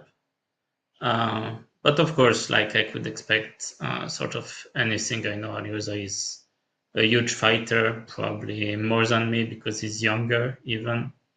And yeah, this first game, somehow I had looked at this idea to play g6 after rook g1. It felt interesting. I mean, I confused my moves, but then I got first an opportunity to grab a pawn, didn't take it. Realized right after I played, but fortunately I somehow got a second opportunity. We were actually talking about that when that happens, sometimes it's better that a player doesn't realize about the missed opportunity. Yeah, well, this time it was important because it was still thematic. And you got that on the board. Yeah, somehow I felt Alireza was playing fighting chess, but a bit too slow, because in the second game I think he had chances to come back, if not for the fact that he was really down on time. Somehow I blundered this queen infiltration, and then it was pure chaos. If you had to point out the one thing that you did better than Alireza today, what would that be? Oh, time management for sure. Like, it's always been the case, but here, because he didn't really outplay me, like in the Najdorfs and so on, then there's a lack of time came back to bite him. In first 2 games, I would say, in third game even, like he was taking unnecessary time in the middle game, like got down to the last few seconds. So actually I expected him to sack the exchange when he got the opportunity, just because then with 2 minutes at least you're the one with initiative and you have easier moves. So I thought this is the way he should go, but maybe missed the idea, I'm not sure. Then it was a bit of chaos, but like I have 2 pawns up, I have pieces all in the center, so it should work for me, and it did. It did to perfection. And Maxime, it's been awesome to watch you play in this tournament so far. What's been the favorite match for you in your run at the CrunchLabs Masters so far? Oh, for sure, this one today. I didn't lose the first game like I did in the last 2 matches. So of course, it gives sense of confidence, sense of control over the match. And yeah, when you get to play the Najdorf and you get these positions, I get these positions that I like, and where I'm sort of navigating well. It's always a pleasure. It's an absolute pleasure to watch you, both of you and Alireza, play. And I have to ask you, Maxime, your run, you've made it through to the grand final, and you got to this tournament by winning Division 2 of the last tour event, and now you're all the way through to the grand final. What do you think of this promotion format, and what's at stake for the players that are fighting in Division 2 as well? Yeah, I think this is a welcome change, although I don't remember. I think last year winning Division 2 didn't guarantee Division 1. But in general, of course, I think this way you put much more incentive to Division 2 and as well as Division 3. And some of the format is working better and better, but it's normal. Like, it takes a couple of years to adjust, but it feels great to watch. Like, I was watching also Jules in Division 2.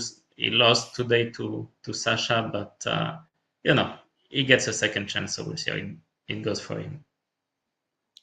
Yes, absolutely. And Maxime, this year there are only 4 regular events. how important is this in your calendar to try to get to the season end final now that you made it through to the grand final in this event? Oh, for sure, it's cool. I'm pretty sure I'm already qualified, more or less, to grand final, barring something crazy, because I'm already qualified to Division 1 again. So like I got more than enough points, I think. So of course it feels great. Also, like I think 4 events is good, because 6 events was too much, and with the calendar we have, like for instance, I'm gonna be playing nonstop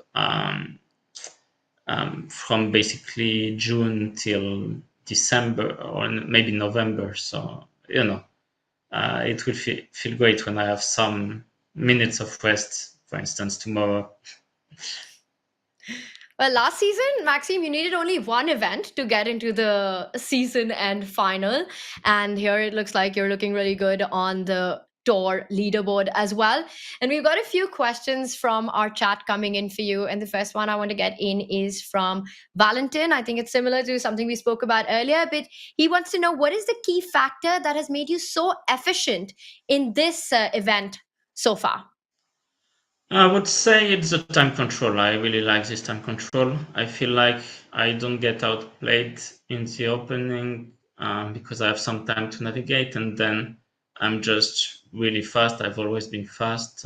It translates, of course, in blitz as well, but somehow I've been more stable in rapids and blitz, and 10+2 is like, for instance, in World Rapid Championship, it's 15+10, and then I'm always up on time, but with 10 seconds per move, it's not the same story as with 2 seconds per move, for instance.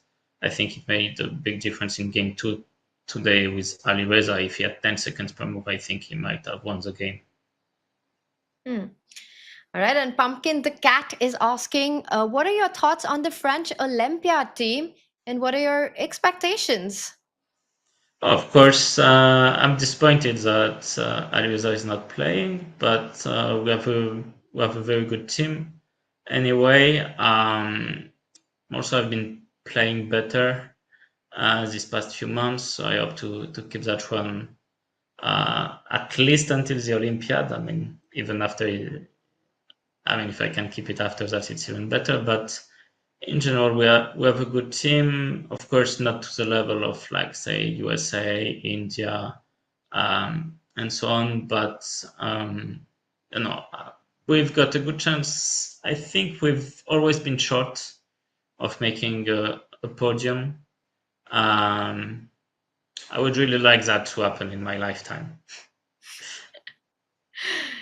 It really is the dream for everyone playing in the Olympiad. Well, that's coming up in September, so all the best. But before that, of course, a lot more chess coming up, including a grand final. Now, you would either play Jan Nepomniachtchi, Magnus Carlsen, or Alireza, one of these 3 players in the grand final. Any preference of who you'd want to meet? No, let them fight it out, and I'll be waiting for either one of them. Okay, let me rephrase that question. Who do you think you will meet in the grand final? Oh, Magnus was convincing today. Like, not totally convincing, but in the Armageddon, he was, superb against Wesley. It's never easy. And well, Magnus is still the best player in the world, so yeah, there's a pretty good chance I'm gonna meet him again. Before that happens, it will be an exciting grand final, regardless of who makes it. And before that happens, Maxime, you've got 2 rest days to recharge and to get ready. How do you plan to spend it? What's the plan for this? Are you going to tune in to the action coming up? Oh, for sure, we'll watch. Like, I've been watching every day. Like, for instance, before the match, I was watching Magnus match and both Jans fighting it out for bragging rights. But weather is also nice in Paris. Of course, I'm gonna be working a bit, working out and enjoying my rest days as productively, but not too much as I can. And with the Olympics coming up in Paris, are you going to be going and watching some of the sporting events? No, I don't think so because, well, simply I'm not spending so much.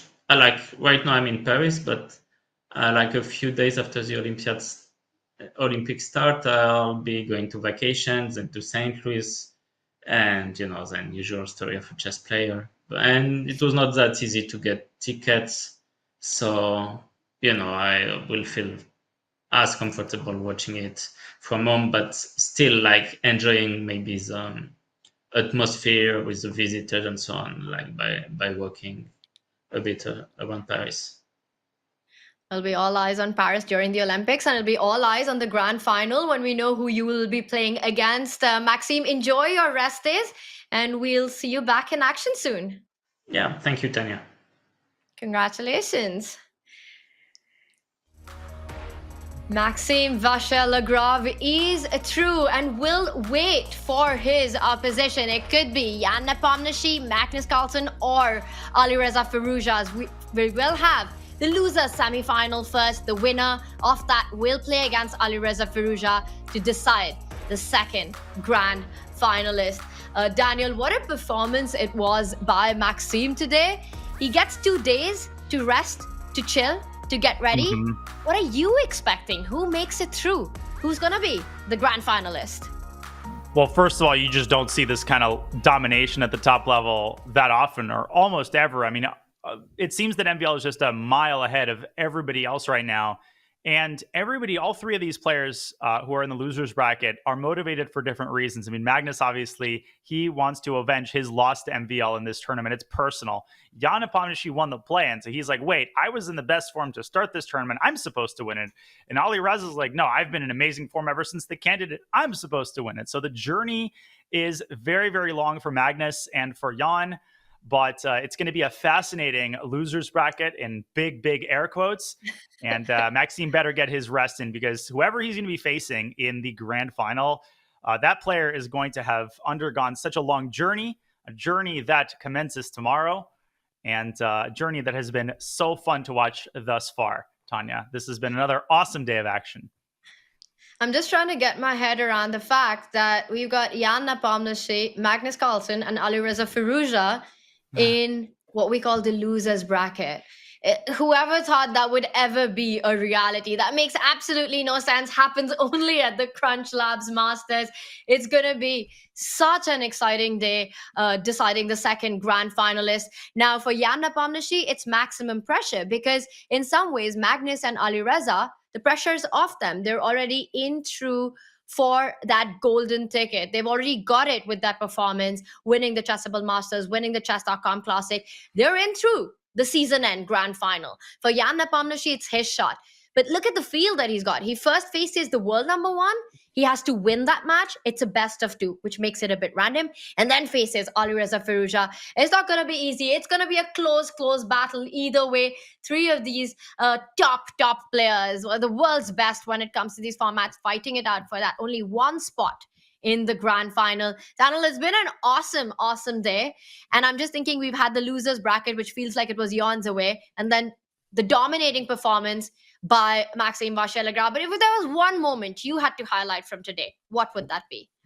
I mean, it was really the start of today, because we were ready for a slow beginning, some quiet games to start off the match. No, that Magnus Wesley game really set the tone, and just some amazing matches, some back and forth action. But we like to highlight the back and forth and the time scrambles. But all of that is not to say that the quality of play isn't high. The quality of play is tremendously high, given the kind of pressure that these players are under, and given the time constraints. So it's been amazing commentating with you thus far, and the best is yet to come, which is the best part yet. So what a lovely way to spend a weekend, and what a lovely way it's going to be to kick off the week. Unmissable action coming your way. Thank you, Tanya. Thank you, Daniel. No Monday blues, as we will have our second grand finalist decided, and it will be a battle between Nepo, Magnus Carlsen, and Alireza Firouzja. The big question, who will face Maxime Vachier-Lagrave in that grand final for a ticket to the season end final? So much on the line for the very best in the world. The CrunchLabs Masters continue. We will see you tomorrow.